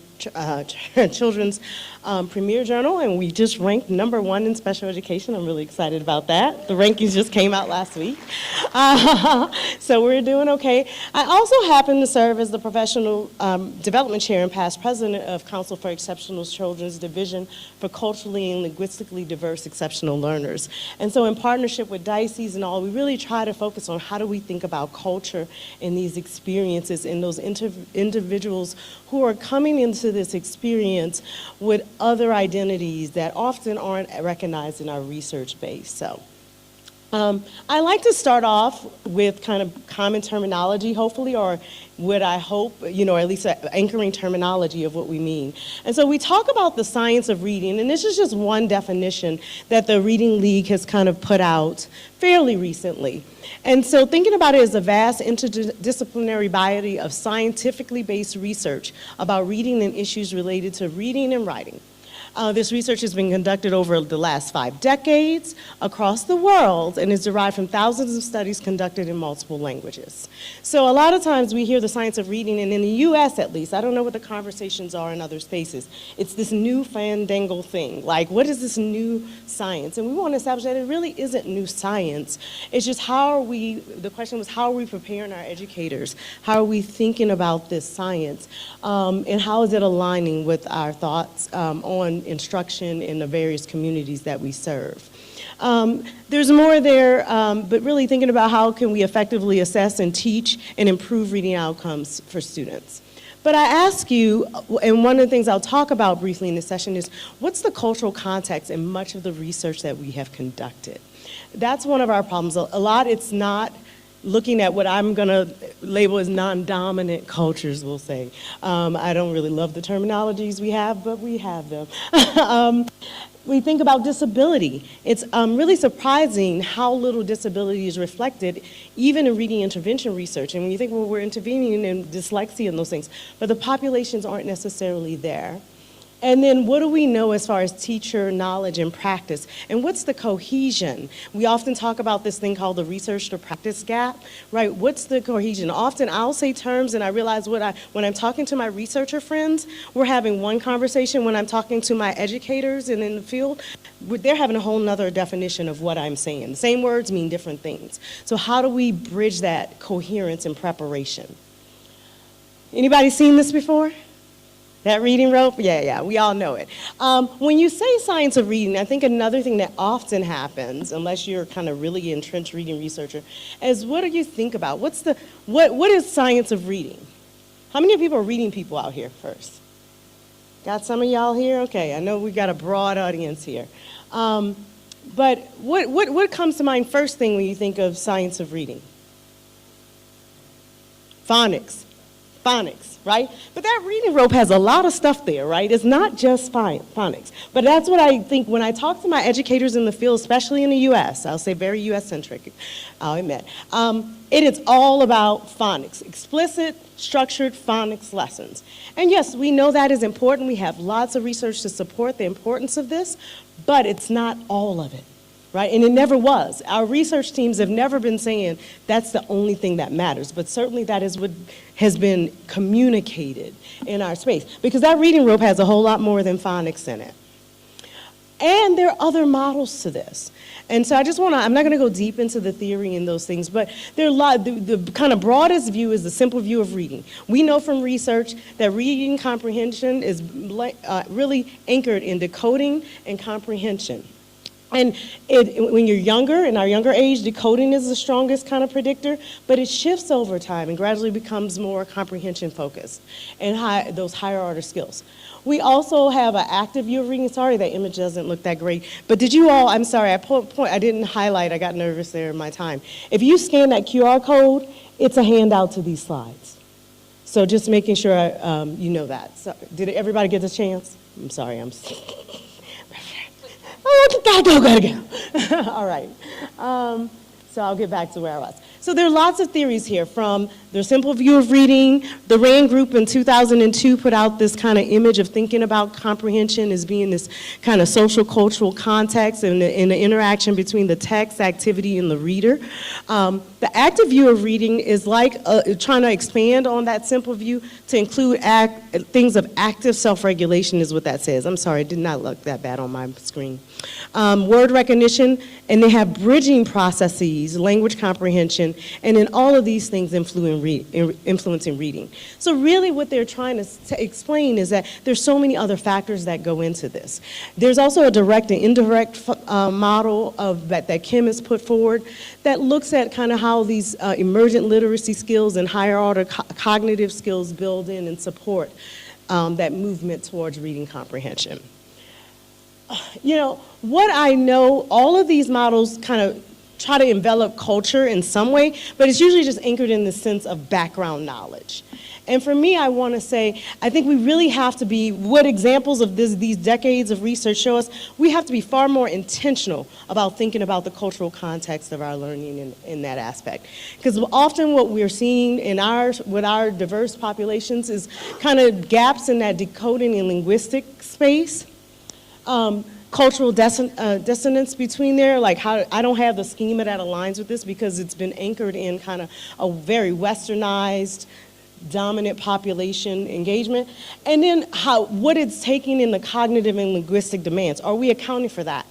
For example, Julie Washington talks a lot about Black American English and dialect. And what we know in the students there is that the more dense the dialect, the more challenging it is to deal with the textbook English.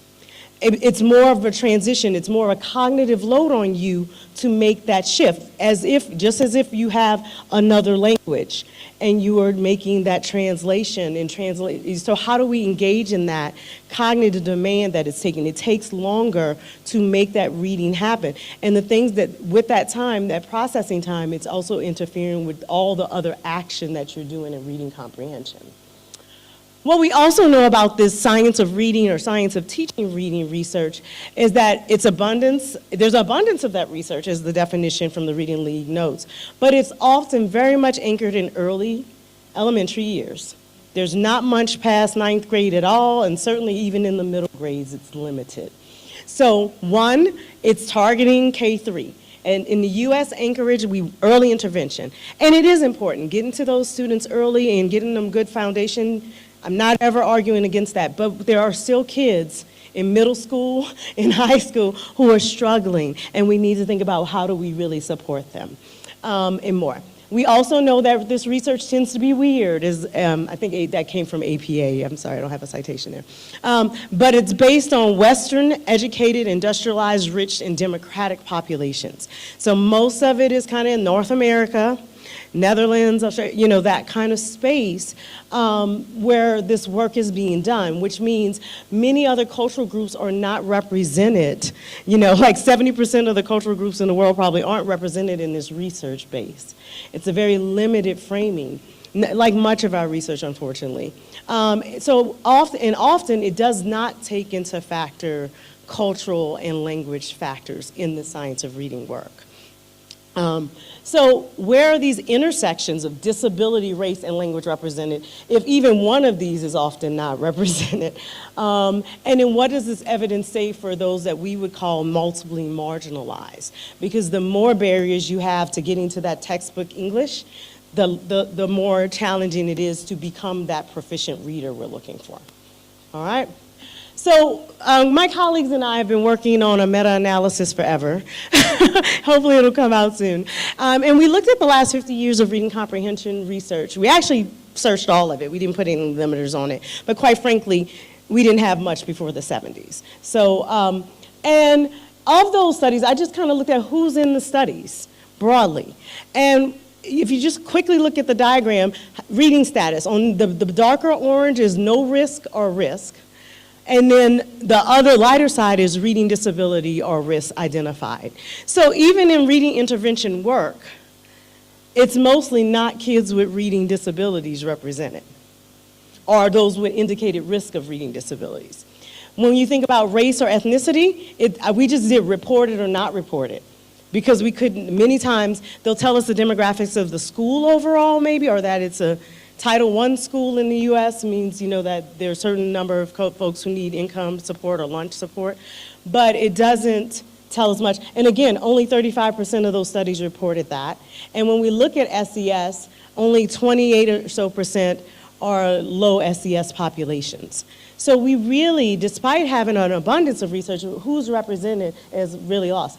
And none of those studies, we went through so many studies, none of them disaggregated those outcomes. So nobody looked at the reading outcomes by the specific demographics that we often report So I tell you, we like to admire the problem. We're quick to talk about the trends. Low SES kids struggle with this. The free lunch kids or black kids often can't. I'm in Fort Worth and we're dealing with a lot of black boys aren't reading. What do we do in the headlines? But when we're studying this group, we're not actually looking at, when we're doing a larger study and they're in the sample, we're not really looking at, are we seeing some differences? And for me, I'm like, if we're not actually looking at it, we're not going to solve it.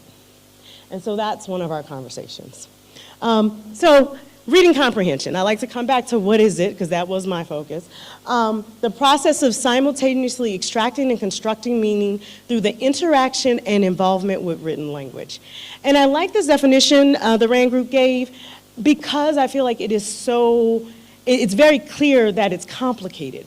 I think often people just kind of, and people who struggle with reading feel like they just missed the magic code. Everyone just knows reading, right? Everyone just grew up and just started doing it like they started breathing. And that's not a reality. You know, it is an active and engaged process. We have to learn and explicitly teach kids the phonics and the rules, the code system, whatever that is in your language. And we have to think about the fact that they are doing that while actively trying to make meaning of this thing we call print. Uh-oh. So I like to emphasize this model here that I call it's still under development, but how do we really push out and say, let's focus on this cultural piece? And so it's very much the simple view of reading, decoding and comprehension here. But how do we really focus on that cultural knowledge and cultural context? So thinking about culturally browned prior knowledge. Because if I have never experienced X, Y, and Z, me reading a text, yes, that's great, but I have a further distance to come to understand the nuances, the inferred information that's coming through in that print. Cultural schemas, what are the things? Some things just don't make sense. I'm sure there's some things I'm sitting here going, okay, why is this way? Here in Kenya versus in the US or anywhere else, what does that look like? How are these texts culturally relevant? Many of our kids, when I'm trying to, think about just surviving or I need to focus, I don't understand why this matters to me. Why am I engaging in this? Especially our older kids. So how do we culturally engage in that? How do we interpret this?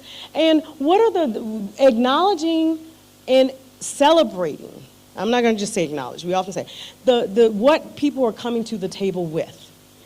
Every one of them is coming with their own language expertise, their own experience. Whether or not it's aligned to that text that they're reading may not be the case, but how do we support that use? And we talk about that in a lot of in the ideas of translanguaging and those things, which I know is really epicenter here in Africa and the work in dealing with the so many different dialects, that we still have a lot to learn from you all on how to navigate that space in reading. And so thinking about that, like I said, comprehension, the vocabulary, the language structure rules, discourse styles, how we engage are important aspects to understanding that fluency that supports reading. And then word recognition skills broadly, phonemic awareness or phonological awareness, decoding, and fluency are important aspects. All right. So how do I think, let's anchor into comprehension instruction broadly. How do I think through, sorry, my thing keeps timing out, so my time. How do we think about that? When we think about what are important aspects for comprehension lessons, we talk about vocabulary, knowledge, inference generation, what texts? Some texts are more easily supported than not. What texts are there? How are they relevant? All thinking about those cultural aspects is a good point in there. And then for me, I'm going to focus today on thinking about how do we select strategies to support there and planning for impact. So we know that students who engage in this thing we call reading strategically are typically outperform students who don't. On immediate tests, those right then in time, and then though when we come back months later, weeks later, they still do better. And that it involves this real knowledge and kind of meta focus on what are comprehension aspects. What do I need to do that extraction, engagement, in text we were talking about in the definition. But with that, kids early on, eventually we all do it, we know it, we just do it without thinking about it. When I start reading and I don't understand something, I stop.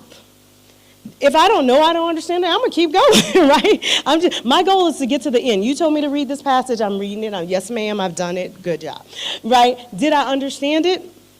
I don't know, maybe. If I'm a strategic reader, I think, okay, something's wrong, something's broke down, and I then understand that I have tools in my toolkit to address it. So I have to also recognize where my breakdowns are. And so we have to scaffold and support students in navigating that, all right? When we're talking about implementing instruction, we want to talk about using kind of multi-component strategies. We know from tons of research across all of these spaces that using multiple approaches is the way. But we don't go, so okay, here's 5 strategies, you do them, and we're done. We have to build up students' capacity to engage that. So we do things like introducing a few strategies at a time, but when I talk about these lessons, and I'm going to talk about it in this kind of mnemonic of poems, I'm going to say every lesson should have something addressing each one of these areas. But whether or not it's more of a teacher-directed kind of aspect, or the students have taken ownership of that and they have that mastery, is going to transition over time, okay? Extended discourse. That discussion and framing helps to ground students. It helps them to get the background needed for that particular text, the cultural schema that it's coming from, understanding, it builds the vocabulary. There's so many aspects. Even our high schoolers benefit from read-alouds. We're real quick in elementary grades to do a read-aloud, and then we get older and they just read, and just read some more. And you didn't understand it, read it again. I'm like, if they're struggling with something in the reading it again is like, people say practice makes perfect. I say quality practice makes perfect. Because I could just be practicing bad stuff, and now I've got to kind of reteach things, right? Or I've now enforced really bad habits that we have to kind of try to over and reteach across. So being mindful about that and using read-alouds as a support even then is important. Explicit instruction, modeling. Modeling is an area for me I find my teachers have a lot of trouble with, especially with our kids with disabilities. They want to jump right in. The kids are going to go crazy and tear up everything, right? If they don't start immediately and get them engaged.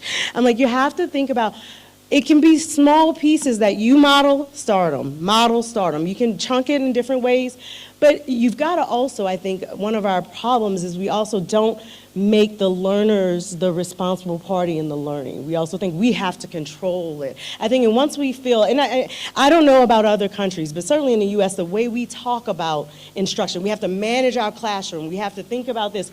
We make teachers fear, and even some of the ways we evaluate teachers. If it's not quite there, all the pencils lined up in this way and all that, they're not learning. And I'm like, some of the best learning happens, it gets a little messy. They're talking and they're engaging about it, they're excited about it. So how do we let them take ownership of that learning is important. And so making the process clear to students, but then also gradually releasing that responsibility to them is important. So we talk about this mnemonic here, poems, and I'll say, what you're thinking, it doesn't have to be in this order. It's just we like mnemonics in our field. But you're going to think about how, in any comprehension lesson that I'm doing, my kids are going to be prepared to engage the print. What are some preparatory strategies you have used? You're about to read a story. What are some ways you prepare your students for learning? Anybody?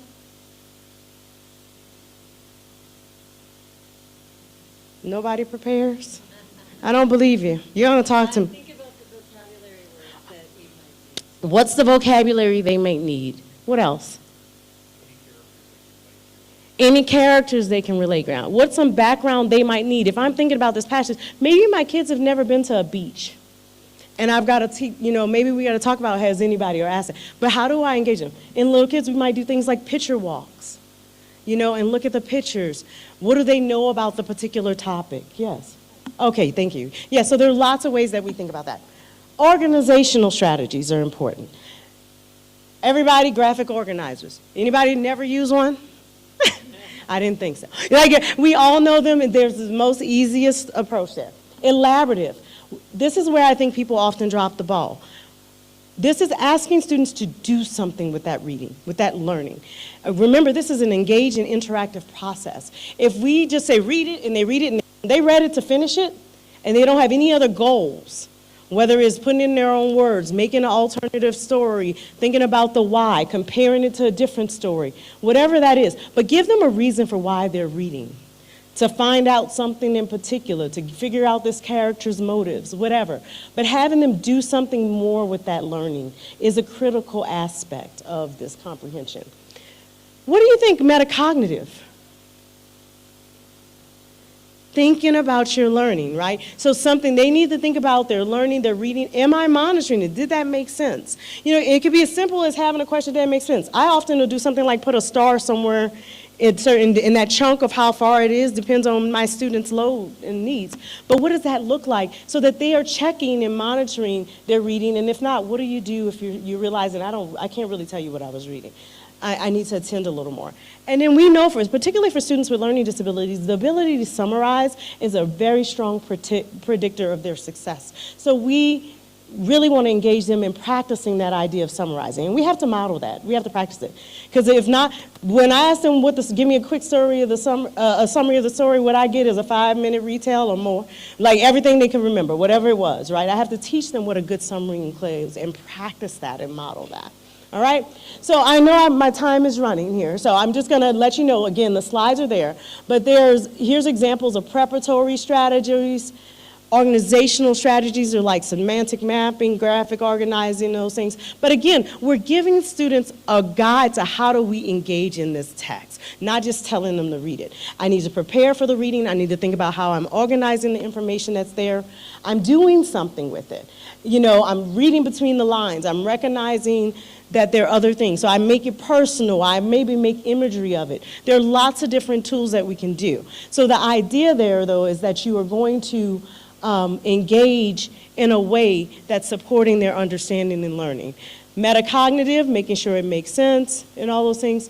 Summarizing, again, things like paragraph shrinking, making sure, hey, there's a topic sentence and maybe 2 details. Like giving them guides and frames for what that summary should look like and how do we engage, all right? When I think, taking it back to the culturally informed reading comprehension, I really want to think about culturally relevant text selection, diverse representation and those things, explicit skills development. How am I thinking and scaffolding those activities?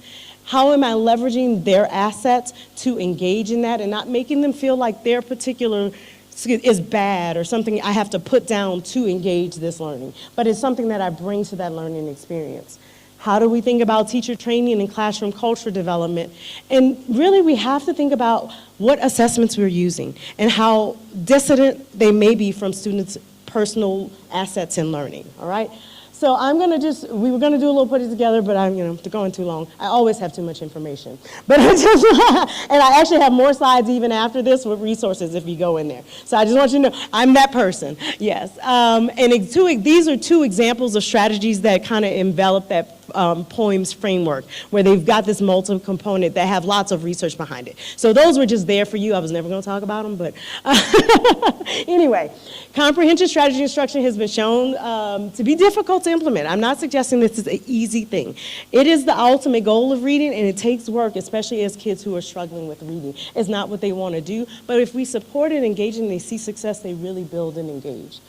Gains are not going to be immediate, but we're going to get there. Stick with it, have patience, and remember to engage in a way that it supports their learning and brings their assets to the table. So thank you for your time. Feel free to email me. The QR code should have the handouts for you.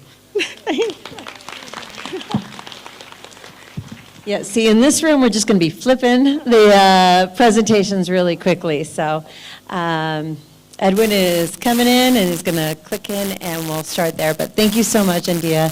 And thank you all for your patience as we are doing things a little different. So we've got 2 more presentations that we'll just go back to back. And the presenters know. So hopefully everyone else can be just as flexible.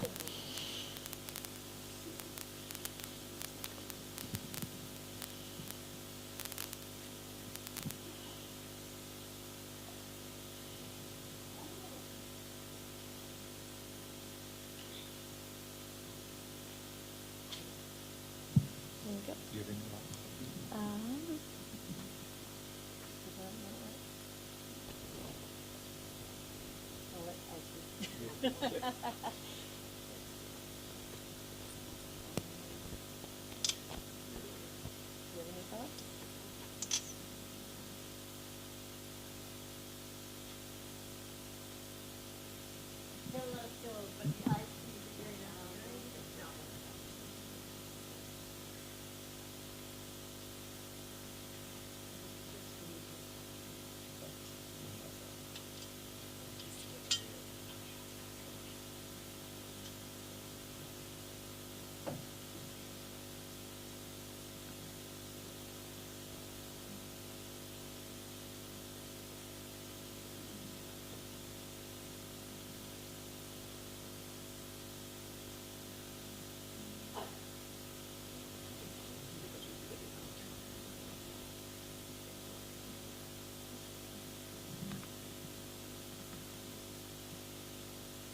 need to display. Yeah.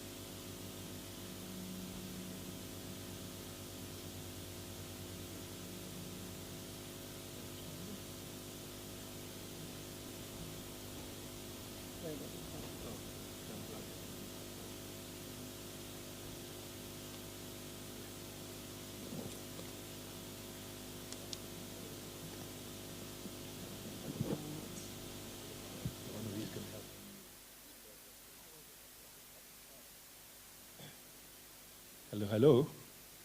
Good afternoon. Can you hear me?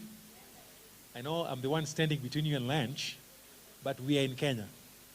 So the difference is, if this is your first time in Kenya, we get to control time, not the reverse. So just take it easy. I promise you, I won't stay too long. Now, initially in my mind, I'd budgeted for a lot longer time, and I've been informed I only have about 19 minutes. And so as a teacher, many of you are teachers here, right?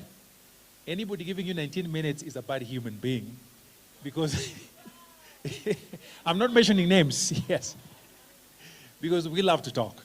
So I'm going to try to be as concise as possible to share what I can. So as you can see, there was supposed to be two of us this afternoon joining you, but my other colleague, Dr. Oliech, didn't make it. He's in Pittsburgh.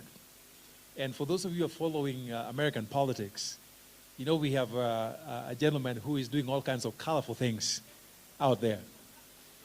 And so my colleague wasn't able to join us because of the stuff going on, unfortunately. He would have wanted to be here, but he's not going to join us today. So it's just going to be me. So we had an agreement that all the hard questions will be reserved for him. And so anything that I say that is true and right, credit comes to me. Anything that goes wrong, it's him. So my job is simply to walk you through what he did. So it's his fault if something goes wrong. All right, so next. So let me start with the introduction. I don't know if you can see that picture really well. Yeah, it's not too clear, but that's my immediate family.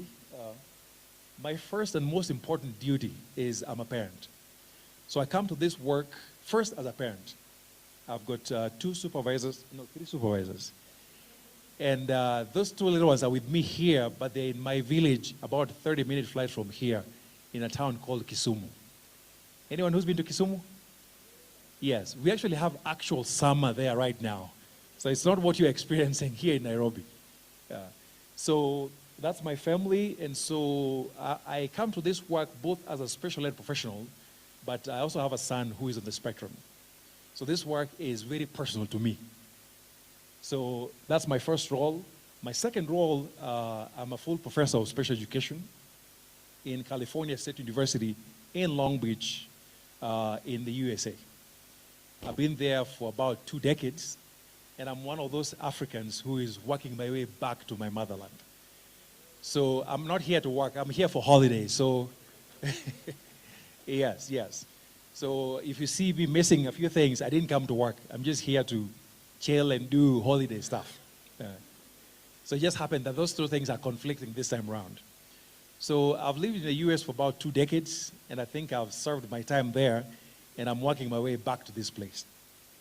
So basically, in terms of my passions around work, I do a lot of teacher training and culturally responsive pedagogy, particularly focused on transition age young adults.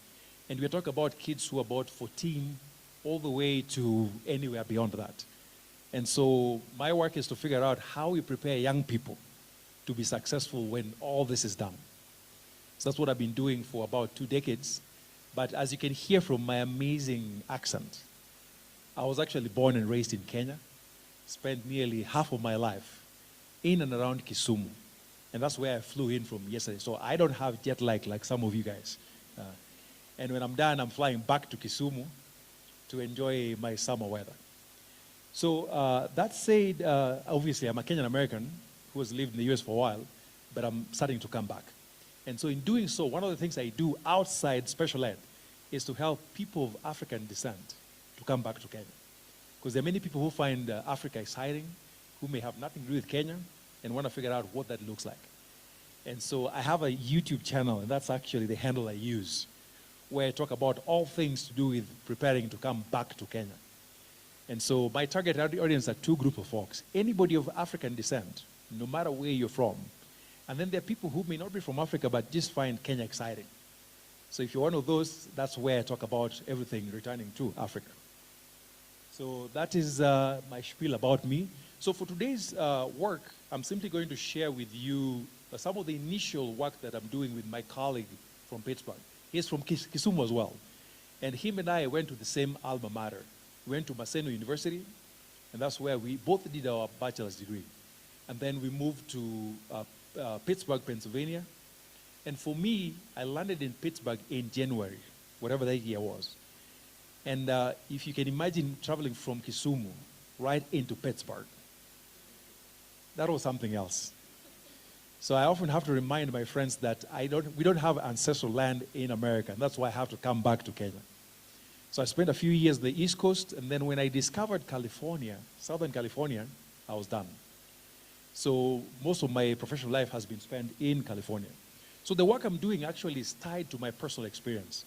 And so some of the examples I'll share with you relate to my lived experience, both as a parent and as a professional.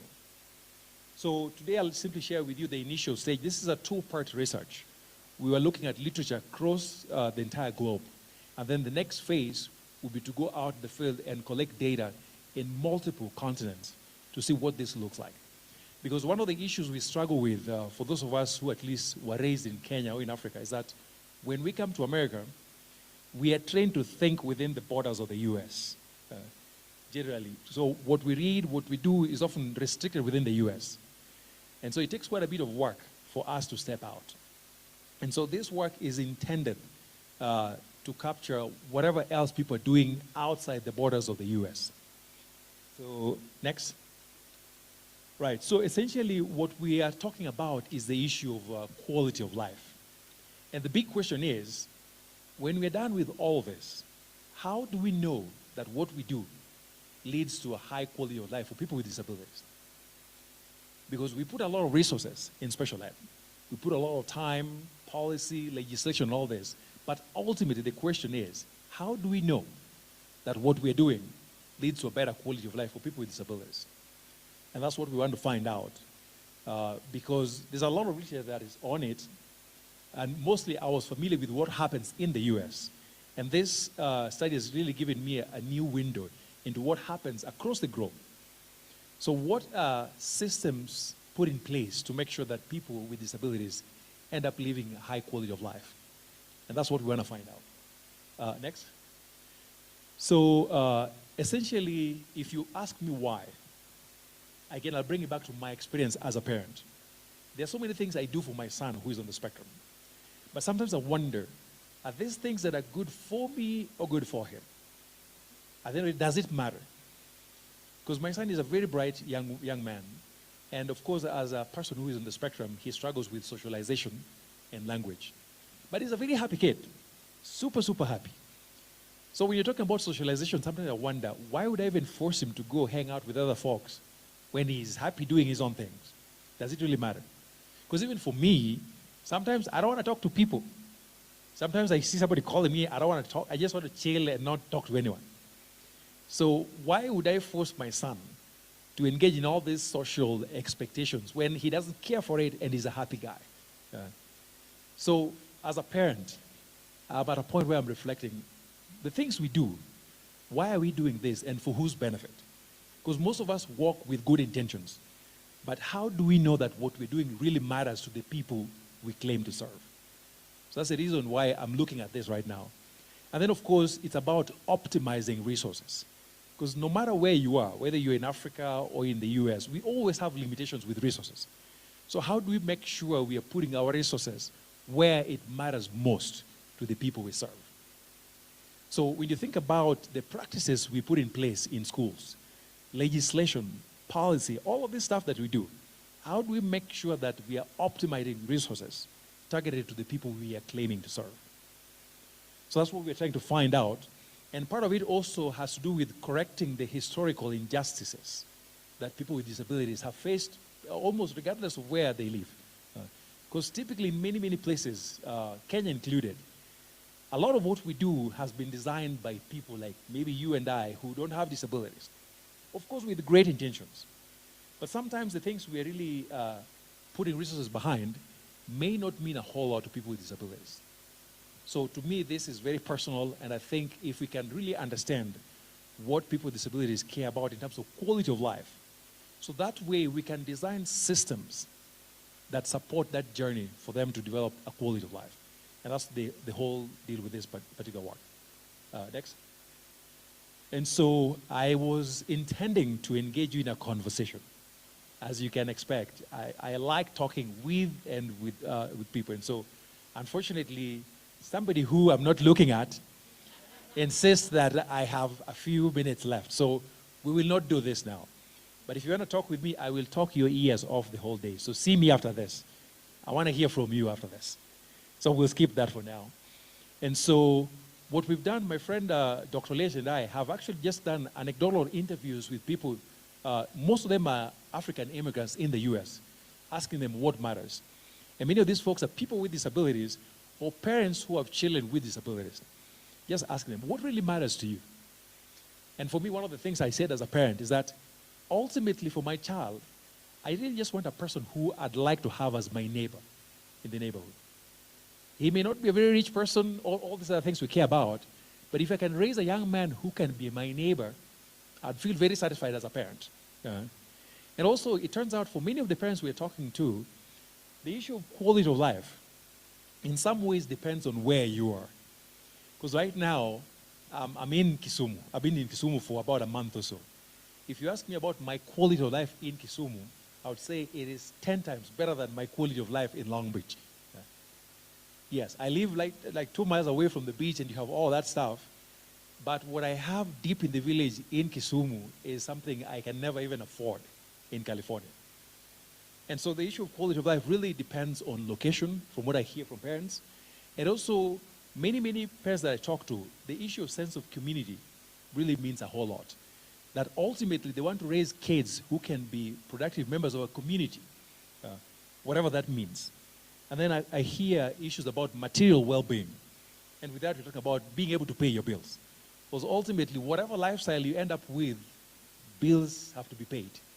So finding ways to pay your bills contribute towards quality of life. And then, of course, the issue of spiritual well-being, which again is very context dependent. In Kenya, some of you may know, religion and government are very mixed up. In fact, I'm surprised we didn't pray before we started here. Because typically, yes, it's very customary and normal for people to start with prayers, and as schools are sort of sponsored by religion. Now, in the US, especially in public settings, it's a whole different world, where religion is kept at bay in public institutions. So again, spiritual well-being means a whole lot in some contexts, more than others. But for the parents we've been talking to, that's a big deal. Because some people have intentions of going to heaven, whatever that means. And so for these folks, if you are able to support their child through everything else, without supporting their journey to get to heaven, then you're not preparing that child to lead a quality life later on. And so here are some of the anecdotal reports we are getting from the parents we've been talking to. Next. And so we've also looked at different ways that people define quality of life. Now, WHO is the World Health Organization. And again, my personal bias is anytime I hear world something, something, I know it's some random white person somewhere who put it up. And then we are all supposed to all join in. But I'll still share what they're saying. Their definition focuses on about just 5 domains. That a quality of life depends on these 5 things: physical, emotional, social, spiritual, and material well-being. And so according to them, if you can define a system that supports all 5, then you're likely preparing young people to lead a high quality of life. So there are different ways of looking at this. And then the next one, which has really influenced what we do, is Sherlock and Verdugo's model, which goes beyond the 5 domains. They talk about 8 different things. And the one thing we liked about this model is that it has actually been used and tested across many continents. So it's relatively broad, has a lot of cultural nuances that are missing in the WHO definition. So this model really influences a lot of what we're doing. So again, we don't have a whole lot of time to discuss all this. Feel free to look them up or find me after lunch. I do better after eating. Right now I'm hungry. I can talk to you after lunch. We can talk about all this. So their model is a lot more broader than the previous one. And this is what really is influencing our scholarship. Next. So in terms of questions, this first step, we are only looking at literature to see how people define quality of life across the globe. And then we are looking at specific factors that shape people's understanding of quality of life. And then our hope is that in the next step of the research, we are going to look at how does this really influence what we do in schools, what we do in legislation, policy, and all that. Are there gaps, or we're doing a good job? Now, we are walking into this with very limited knowledge, so I don't know what we're going to find out there. My hope, best hope, is that it might turn out that what we're doing in curriculum in schools, what we're doing in legislation and policy, is closely tied to how people define quality of life. And if there are gaps, then the question becomes, how do we close those gaps? So that's basically what we're doing. So the first step, the first step, as I said, is just a basic lit review. We are looking at mostly focusing on kids from 14 all the way to adulthood, which is what in the US we define as transition age. And then we're looking at literature just within 15 years across the globe. Next. So in terms of what we found so far, we've looked at over 400 articles, and about 44 of them met our inclusion criteria. So this is what we're looking at, and if you look at the geographic scope, it pretty much covers a wide area.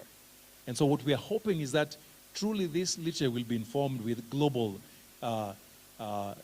knowledge, as opposed to what we know within America. Because as I mentioned to you earlier, for those of us who are trained in America, it's very easy for us to restrict ourselves to the US. Because sometimes I think we think the world begins and ends at the borders of the US.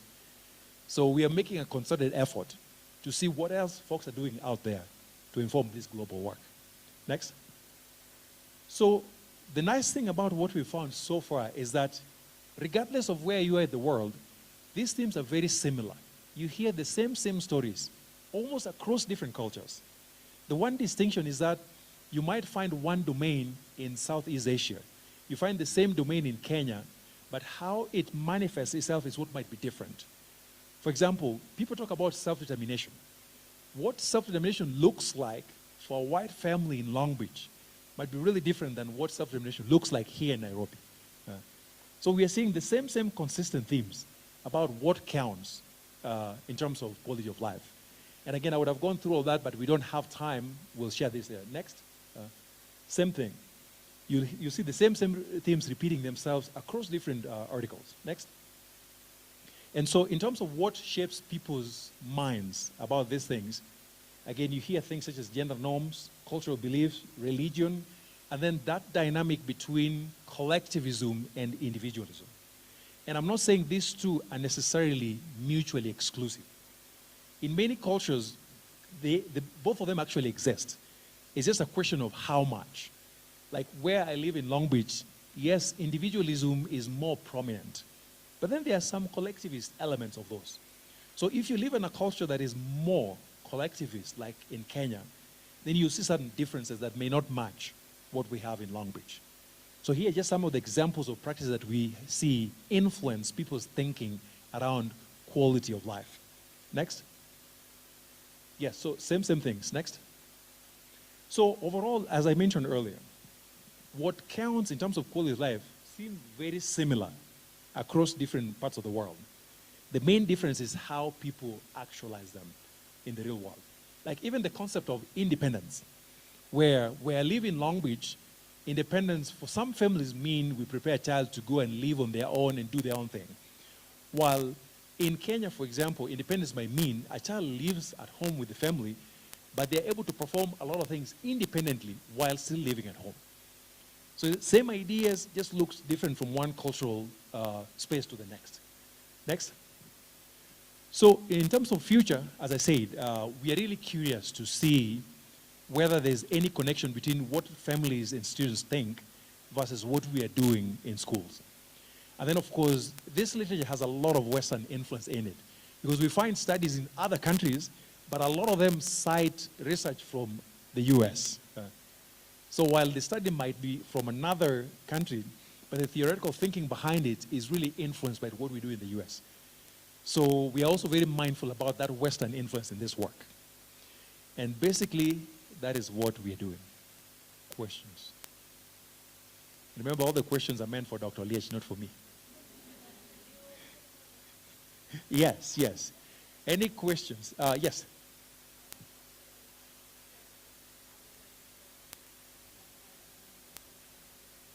Yes, yes. Yes.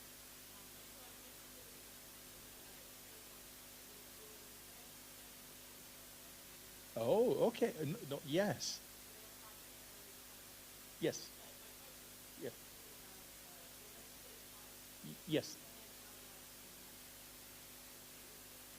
Well, so the reason we are paying attention to that is that, and again, coming from my practitioner world, I realize that if there's no match between legislation and policy, if you don't start with that piece, then whatever else you're doing in practice doesn't last. Because most of it is dependent on the individuals who are passionate in doing it in schools. As soon as they move off, people go back to factory settings. So that is why for us, we are really passionate about looking at legislation and policy. But again, the other challenge too is that you might find really good laws, really good policies that are not, now when you come to practice, it's a whole different story. And that's been my experience with the Kenyan setting, at least in some spaces, where we have some really good laws, but there's a big gap between the legislation policy and what's going on in schools. Yeah. Well, I'm sorry, see me after lunch after I eat. He is a joy to talk to, and I know that, and thank you so much. All right. So now we know that we're pushing in to lunch and everything like that, and so we were just talking. If you want to go grab anything, then feel free to do that. The poster sessions, as she's getting ready, the poster sessions are starting at 1:30. They will be in here. We're going to take 9 of these tables to put the posters on. But you can eat out here. There's also the lovely outside tented place. There's 3 different stations for getting food with different types of food at them.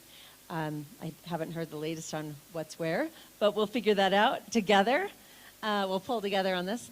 And yes, thank you all for the flexibility as we moved the program back and shifted and changed. A lot of times you hear about Dicey's being family. I use the word community. But a good community, they just work together to make it all work. And I'm seeing that in action today. Okay. All right.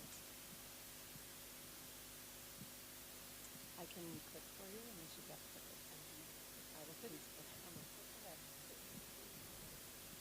Good afternoon, everyone. So unlike the other speakers, I'm a little height challenged. So can you see me down here, or should I move up there? I hear move, so let me move. I'm okay with doing that. Yeah, I'm okay with doing that. All right, well, everyone, I'm Amber Green. I am an associate professor of special education at the University of Texas at Arlington in the U.S., in the Dallas-Fort Worth area. And so my area of expertise is largely around behavioral disorders, largely around looking at multi-tiered systems of support, or a systemized way to address challenging or undesired behaviors for students. And it is around policies for classroom management, discipline, and making sure that policies are equitable for all of our students. So that's where I'm coming to you from today, my background. Today's title is Evidence-Based and Culturally Sustaining Practices for Diverse Students with EBD. But you'll see that it's actually more than just emotionally behavior disorders. It's actually just understanding how to work with children who have exhibit some type of undesired behavior. A lot of times we hear the terminology challenging behavior, and I really try to stay away from that terminology because behavior is culturally related. And so when we are saying that someone's behavior is challenging, we are looking from it from, I would say, a deficit lens, instead of seeing why that the child might be behaving in such a way that also may be culturally sound. So, ready? Thank you. You can actually skip to that. I always get ahead of myself. All right. So today, or for this time that I have, you as a participant will be able to create and coach the use of lesson plans that are culturally sustaining and inclusive of evidence-based practices in the classroom. Next. And I'm sorry, I have a lot of animation, so next. All right, so today's session is is focused around several research articles that I have published along with my team and my colleagues. You can find them there.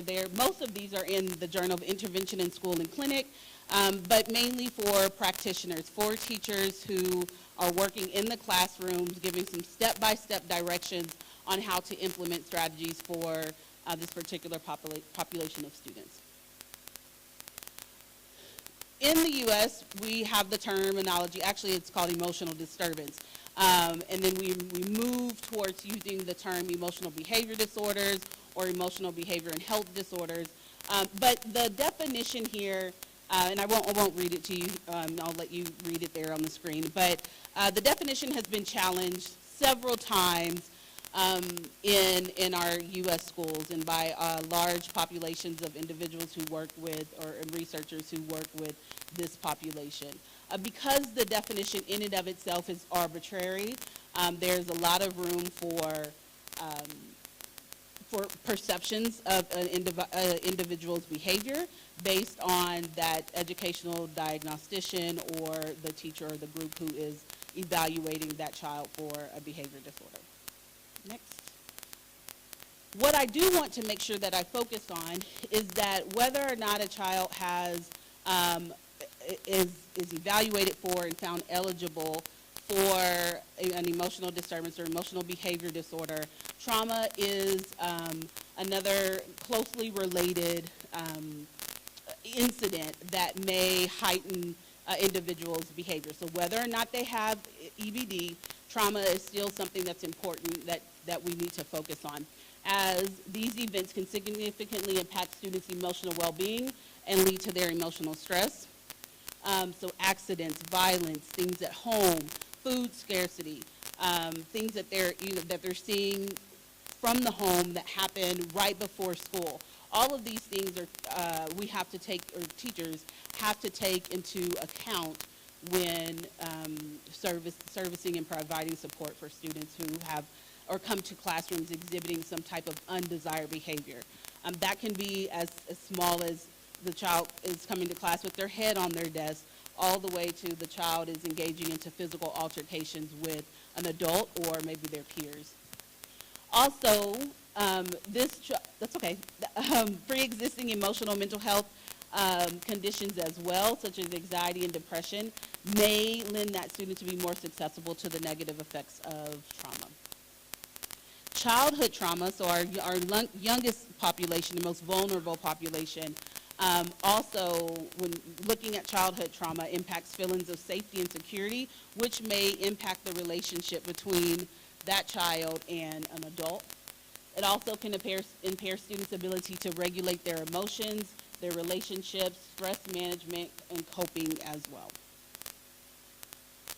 Big warning sign here, and I always have to put or stop sign, right? A full stop. It's a full stop here, and I always have to make sure that when I'm consulting or working with schools that I communicate this, that we cannot provide support to students who have trauma, who have experienced trauma, and be the place of trauma in and of itself. So schools cannot be traumatic. The teacher cannot be traumatic. The administrator can also should not also be traumatic and try to serve that same child. It just does not work. So that lends us to think about how we are supporting students, and the way in which that we're teaching them pedagogy, but also the way that we're managing their classroom, their behavior, their social emotional learning. Are we taking those things into place as well, or into consideration? So in classrooms, we are engaging with students who have undesired behaviors, and remember, I define that as something that is just undesired to the teacher, from putting their head on their desk to physical altercations on that long spectrum. We sometimes don't know what happens first. We don't know if it's the academics that may be frustrating the child, or if there is some type of behavioral disorder that is eliciting the responses that we find from the child. So if you can click through a couple of these, there we go. So sometimes we see a scenario like this. Behavior happens first. Then we see the teacher, or there's a decision made to move the student from out of the classroom, an exclusionary practice. Move the student out of the classroom to maybe another teacher's classroom, or they're sitting in the hallway, or they go to the administrator. And so they then miss instruction. Because they miss instruction, they fall behind academically, and then, yep, and then we see academic gaps, right? So that's one scenario in which, or that we see. The second scenario, you can just click all the way through them, is maybe they come to you without lacking some skills, right? They may not be ready for the grade that they're coming to you in, first grade, second grade, whatever grade that may be. So they're already behind academically. And that may be the impetus for engaging in undesired behavior. Then the cycle continues. They're engaging in undesired behavior. The teacher, the administrator has to make a decision about how to provide a consequence for that undesired behavior. The consequence most likely ends up where the student is missing class. They fall behind academically, and then there are academic gaps. But we spend too much time trying to figure out which scenario is actually happening when we just need to just figure out how to support the student, right, and where they are. So what we are seeing, though, and a lot in U.S. schools, is the use of exclusionary practices. Exclusionary practices are defined by Neese and McIntosh at the University of Oregon as any time that you're removing a student from their typical environment, their typical environment or instruction, or environment for social interaction for a period of time in response to that undesired student behavior. There's a range of intensities from timeout, like a brief timeout in the corner inside the classroom, all the way to expulsion. The student is kicked out of the school, and in some cases, some states in the U.S. have alternative education placements where they're kicked out of their individual school and they go to another school. But some states don't have that. And so when they're kicked out of their school, their home school, students are likely, and learners are likely at home, roaming around, playing video games or texting somebody who is in class, right? They're likely to engage in more antisocial behavior. So making sure that we address whatever undesired behavior is occurring and using alternatives to exclusionary practices. Again, in the U.S., this looks like exclusionary practices are used most often with our minoritized students in the U.S. and significant disproportionality, another area, or my primary area of focus. Okay, next please. Thank you. And you can just click on through them. So there is potential harm for exclusionary practices. One, and the best way that I knew how to say this was they're missing out on the good stuff. Like, that's just the best way I could say it. The good stuff includes instruction, academic instruction. It includes social interaction with their peers. It includes the ability to teach the skill that the student may have gotten in trouble for, the undesired behavior. So they're missing out on that opportunity. There are also different ways of excluding students that we see typically in U.S. schools. So while I just mentioned the focus of this presentation is on behaviorally related exclusionary practices, we're also excluding students from our curricula. Dr. Lindo just talked about it earlier. And what are our texts? What's in the curricula of our students? Who do the students see themselves? Are they learning about their culture and their identities in the curricula? That sends a message to our students when they don't see themselves. And so that is another form of exclusion. Also, potential harm in school failure, dropout, substance abuse and misuse, decreased enrollment in post-secondary education, and the list just continues to go on and on. Again, what we see in our U.S. schools is that once students are excluded with these exclusionary practices, then they likely end up in this cycle that we call the preschool to prison pipeline. It was first called school to prison pipeline, where we saw that a lot of our students in K through 12 were suspended or expelled, and then once they were suspended and expelled, they would get behind academically, kind of like that cyclical representation I showed earlier.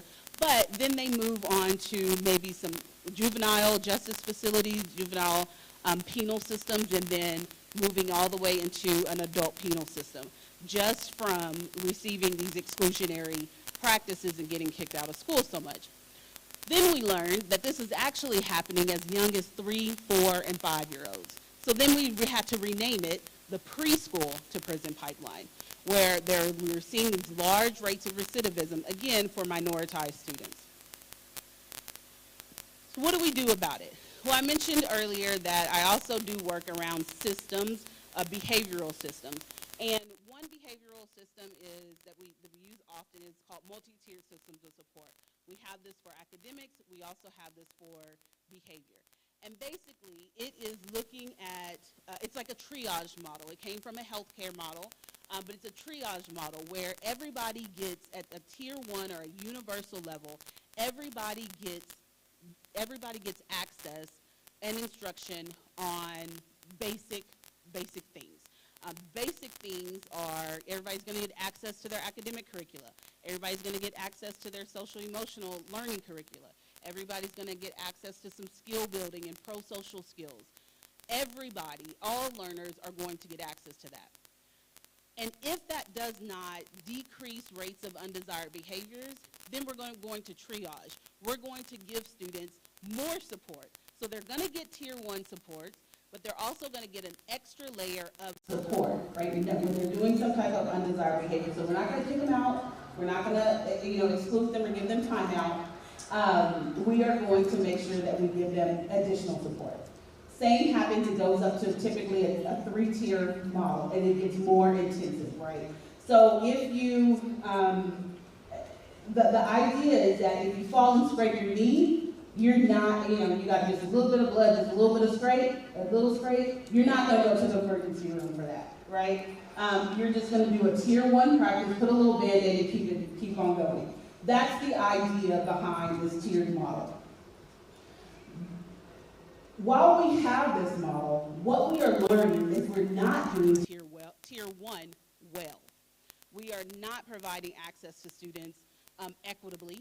Students are not getting access to education or to their curricula or to pro-social skills or anything like that well. We're not doing that well, and therefore we are skipping systems. We're trying to identify students with disabilities who may not have an emotional behavior disorder, who may not have a learning disability, because we did not do justice at the tier 1 level. We did not give them what they needed, okay? So at the tier 1 level, it's okay, it's okay, we're good. Yeah, I know, I kind of went off skip, but we're good. At the tier 1 level, one thing that we need to make sure that we're focusing on is culturally responsive instruction, culturally sustaining instruction.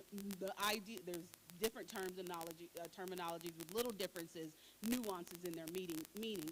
But the idea is that we make sure that what we are doing is sensitive or relational to the culture of the students and the learners that we're teaching. Okay. Keep going one more, please. So this is just a generic example that or definition that I use first to introduce our teachers to what it just means to be culturally responsive, because they have a hard time in the U.S., have a hard time understanding or thinking that they have to be experts in every single culture, and then make sure that's represented in the classroom, and make sure they do all of that well. And so the argument is, how am I going to be an expert on every single culture? But what I teach them is that instead of viewing culture as a description of a group of people, perhaps a more useful approach for educators is to think of culture as the lens through which people or that individual child views the world based on their backgrounds and experiences, right? We've got to boil it down to that. Okay, next please. So, two things I want to leave you with as far as addressing these exclusionary practices and looking at that multi-tiered system of support model, that triage model, is thinking about function-based thinking and evidence-based practices, again, at that universal model, not waiting until later, but at the universal level of instruction. So I'll hit on these two very briefly. First is function-based thinking. Yes, the next one, please. That's okay. We'll skip this one. We don't have time. All right, we'll skip this one as well. So the function-based thinking relies on these key principles, these three key principles of behavior. That behavior is predictable, it's changeable, and it's functional. It's not good, it's not bad. It's students, and not just students, adults, you, your spouse.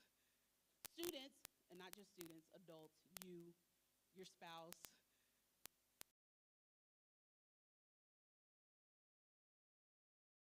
Through repeated experiences under this three-term contingency, that a specific antecedent condition, under these antecedent conditions, if I engage in this behavior, I can expect this consequence. And I'll talk to you, we'll explain that a little bit more. Next, please.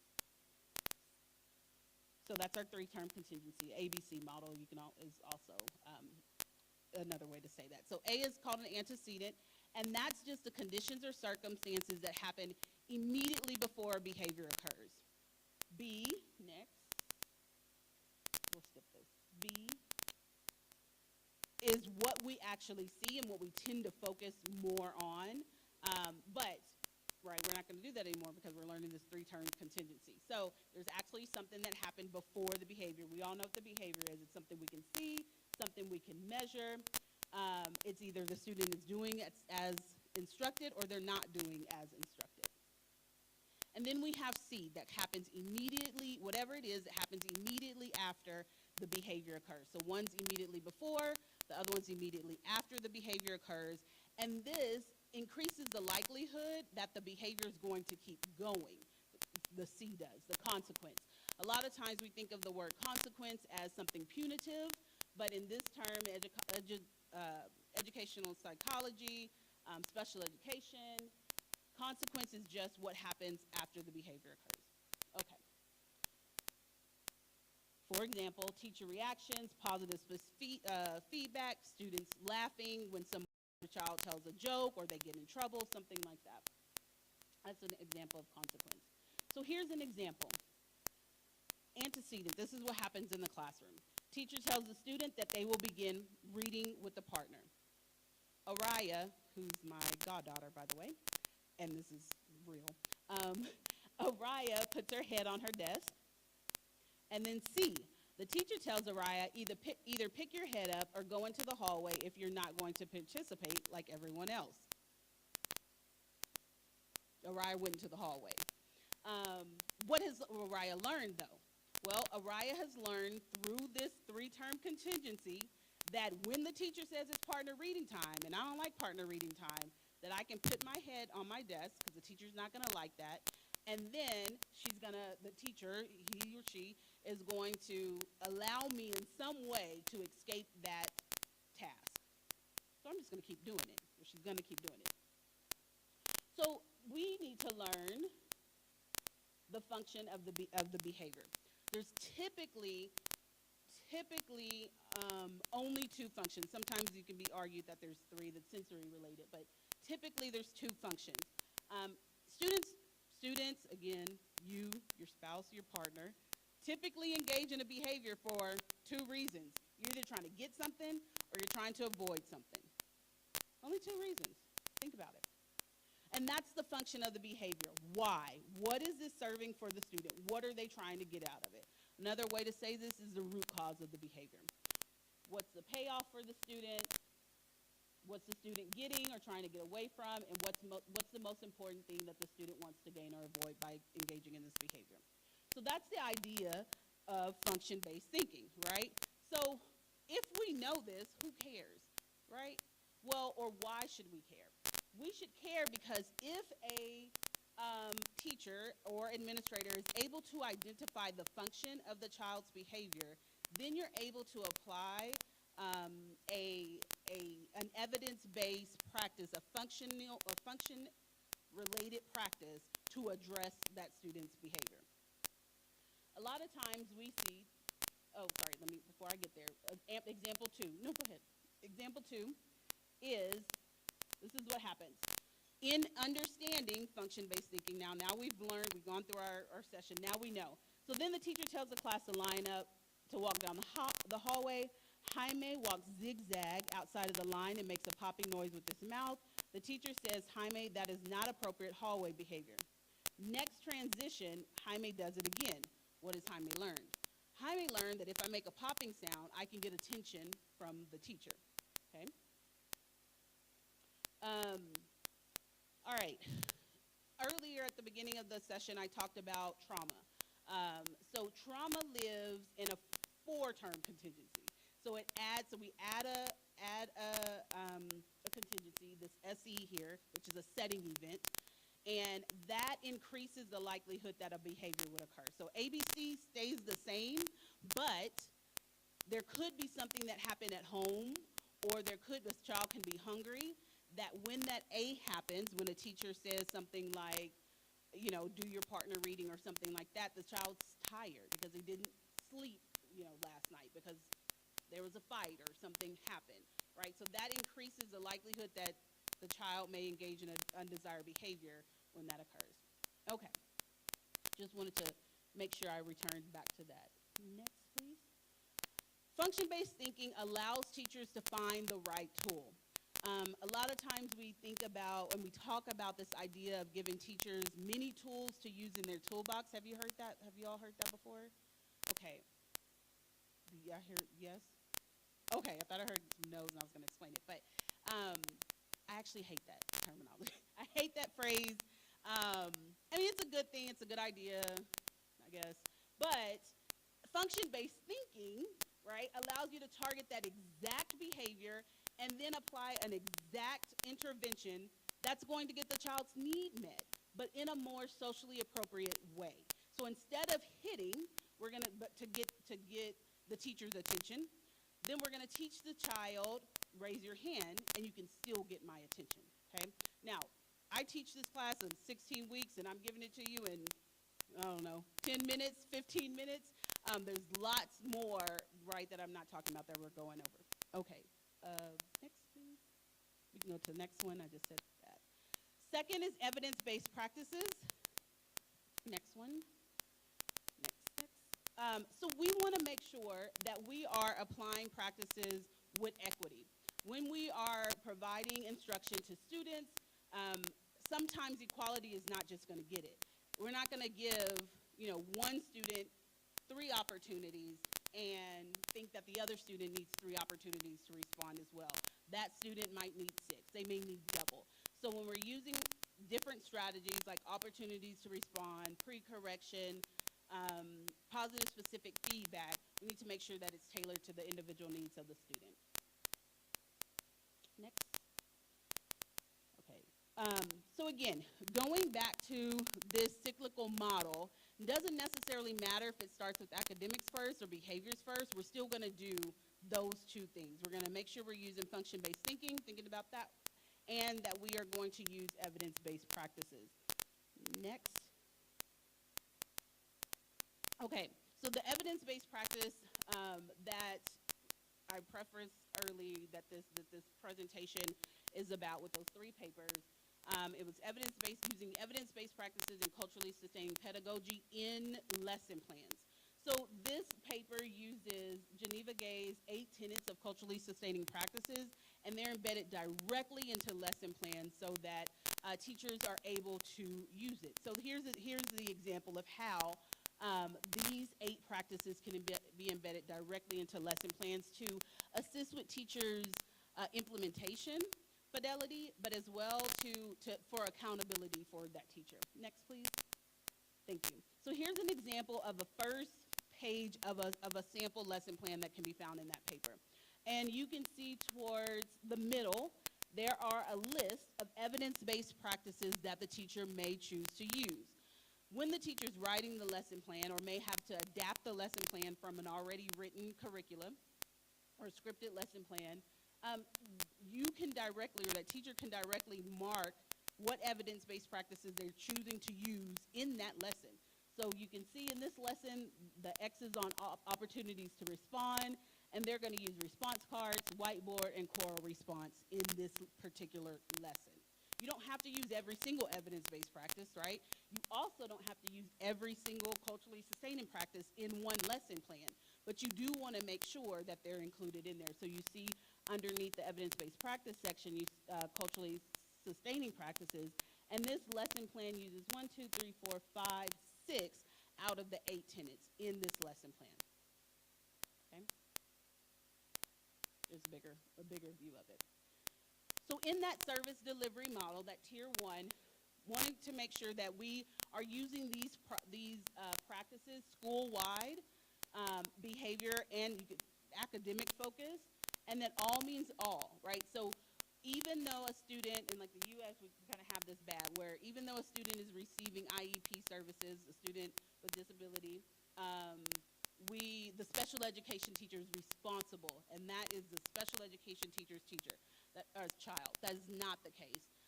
It should be everyone in the school's responsibility to provide services and support in whatever way necessary for that child. So that's what all means all. Next, please, thank you. And then the last thing that I'll move a little faster through is thinking about policies. Policies for the lesson plans, policies for implementing evidence-based practices, and policies for just classroom and behavior management. We have codes of conduct, policy, and to make sure that our policies are aligned. You can skip that one, please, thank you. The idea that we've gotten away from, but the idea behind codes of conduct and discipline policies is that they should be a positive way of providing clear guidelines for behavior that would likely result in a consistent and equitable application of rules for all students while making schools safer. Next. You can Google, or if you go to pbis.org website, you can find a 5-point intervention approach for enhancing school equity and school discipline. There are many of these guides for increasing or just focusing mainly on exclusionary practices and increasing reducing discipline disproportionality. This is the one particularly for policy guides. Want to make sure that, and I'll run through these, you can just, thank you, is that you want to make sure that these policies are accessible to the families and the child so they know what's expected of them. They shouldn't be written in a way that someone can't understand them, right? That they shouldn't be written to defend the district, but they should be written so that they can be understood by the child. Also should have a specific commitment to equity, make sure that effective practices are in the use of effective practices are mentioned in there, and creating accountability. All right, this was a discussion part, but I don't believe we have time for that. But that is the end of the presentation. Do I have time for one question? Or any question? Okay, one question? Yes, in the back. Okay. I'm already hot up here, so I don't know. Okay. No, it's okay, it's okay.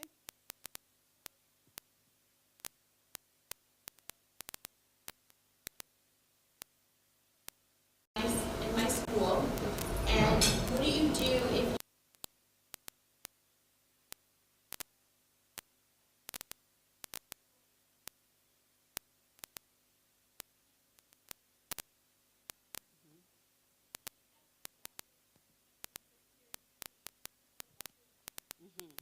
and in some cases being referred to special ed for behavior, and you're like, wait a second, we didn't even go through tier 1 and tier 2, but you're already expediting them to tier 3 for behavior. We haven't given proper interventions, we haven't removed them from the setting and maybe put them in a different setting. Maybe it could be that teacher. But you see other students go through the tier process for behavior. And so what do you do in that instance? So unfortunately, you are in the majority of schools that happens to, unfortunately. So what I would say is policy is going to be critical there. Right. Policy and looking at your state's policy and your district policy as well. It doesn't have it. Is that what I'm understanding? It doesn't have any safeguards. Okay. So it may be that you, as the MTSS coordinator, looks at or is the champion for the district and your school's policy on, do you use well, I guess that's academic related, but written and put in a policy, and they're going to have to follow through with this chain of policies. I provide consultants to districts all the time on that, on redesigning their district policies or codes of conduct to make sure that they are, that they're not discriminatory and that they're not leading to the disproportionality. I'm just kind of putting you on the spot, but I'll say it this way. States, well, right now, states are still being cited for disproportionality or significant disproportionality in special education placements and identification and such. So that may be a way, I don't know, that you may look at your district's data, probably your district data, because if it's being done in one school and there's no policy around it, it might be doing it in all. So I would look at your district's data, I would look to see if there's disproportionality, and then you to bring it up to the administration, like, hey, we are, close to being significant disproportionate, or we're close to being cited for disproportionality. We're going to need to do something about this, but it's really going to rely on data and changing those policies so that they're held accountable. Okay, thank you. Yeah. Okay, thank you. All right, thank you. First, is there anyone in here who would be considered or adjacent to a medical professional? Come see me, please, if you are or no one. Part two, we are going to now go. Lunch is already being served, so please go get your lunch. We'll be coming back in here and having poster sessions. There'll also be tours of Kisei that will be meeting in front of here, and one presentation about the chest in, it's called chest in slums, but slum is a hard word for me to say, and that will be just over here in this room, just to the side here. And if you have any questions, there's lots of us around, so please let us know. And thank you for your patience, grace, flexibility, all of that good stuff. All right, thanks.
jambo bwana, habari gani? Nzuri sana, wageni wakaribishwa Kenya yetu, hakuna matata.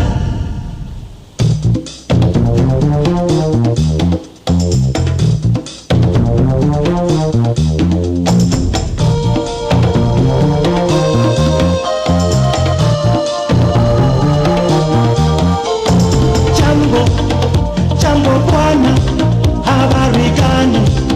Nzuri sana, wageni wakaribishwa Kenya yetu, hakuna matata.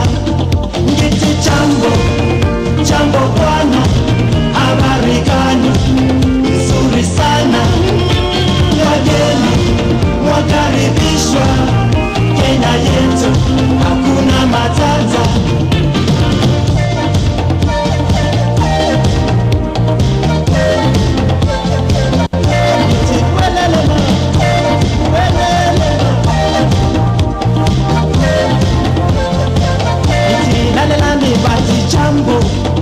Jambo bwana, habari gani? Nzuri sana, wageni wakaribishwa Kenya yetu, hakuna matata. Iti jambo bwana, habari gani? Nzuri sana, wageni wakaribishwa Kenya yetu, hakuna matata. Iti jambo bwana, habari gani? Nzuri sana, wageni wakaribishwa Kenya yetu, hakuna matata. Iti jambo bwana,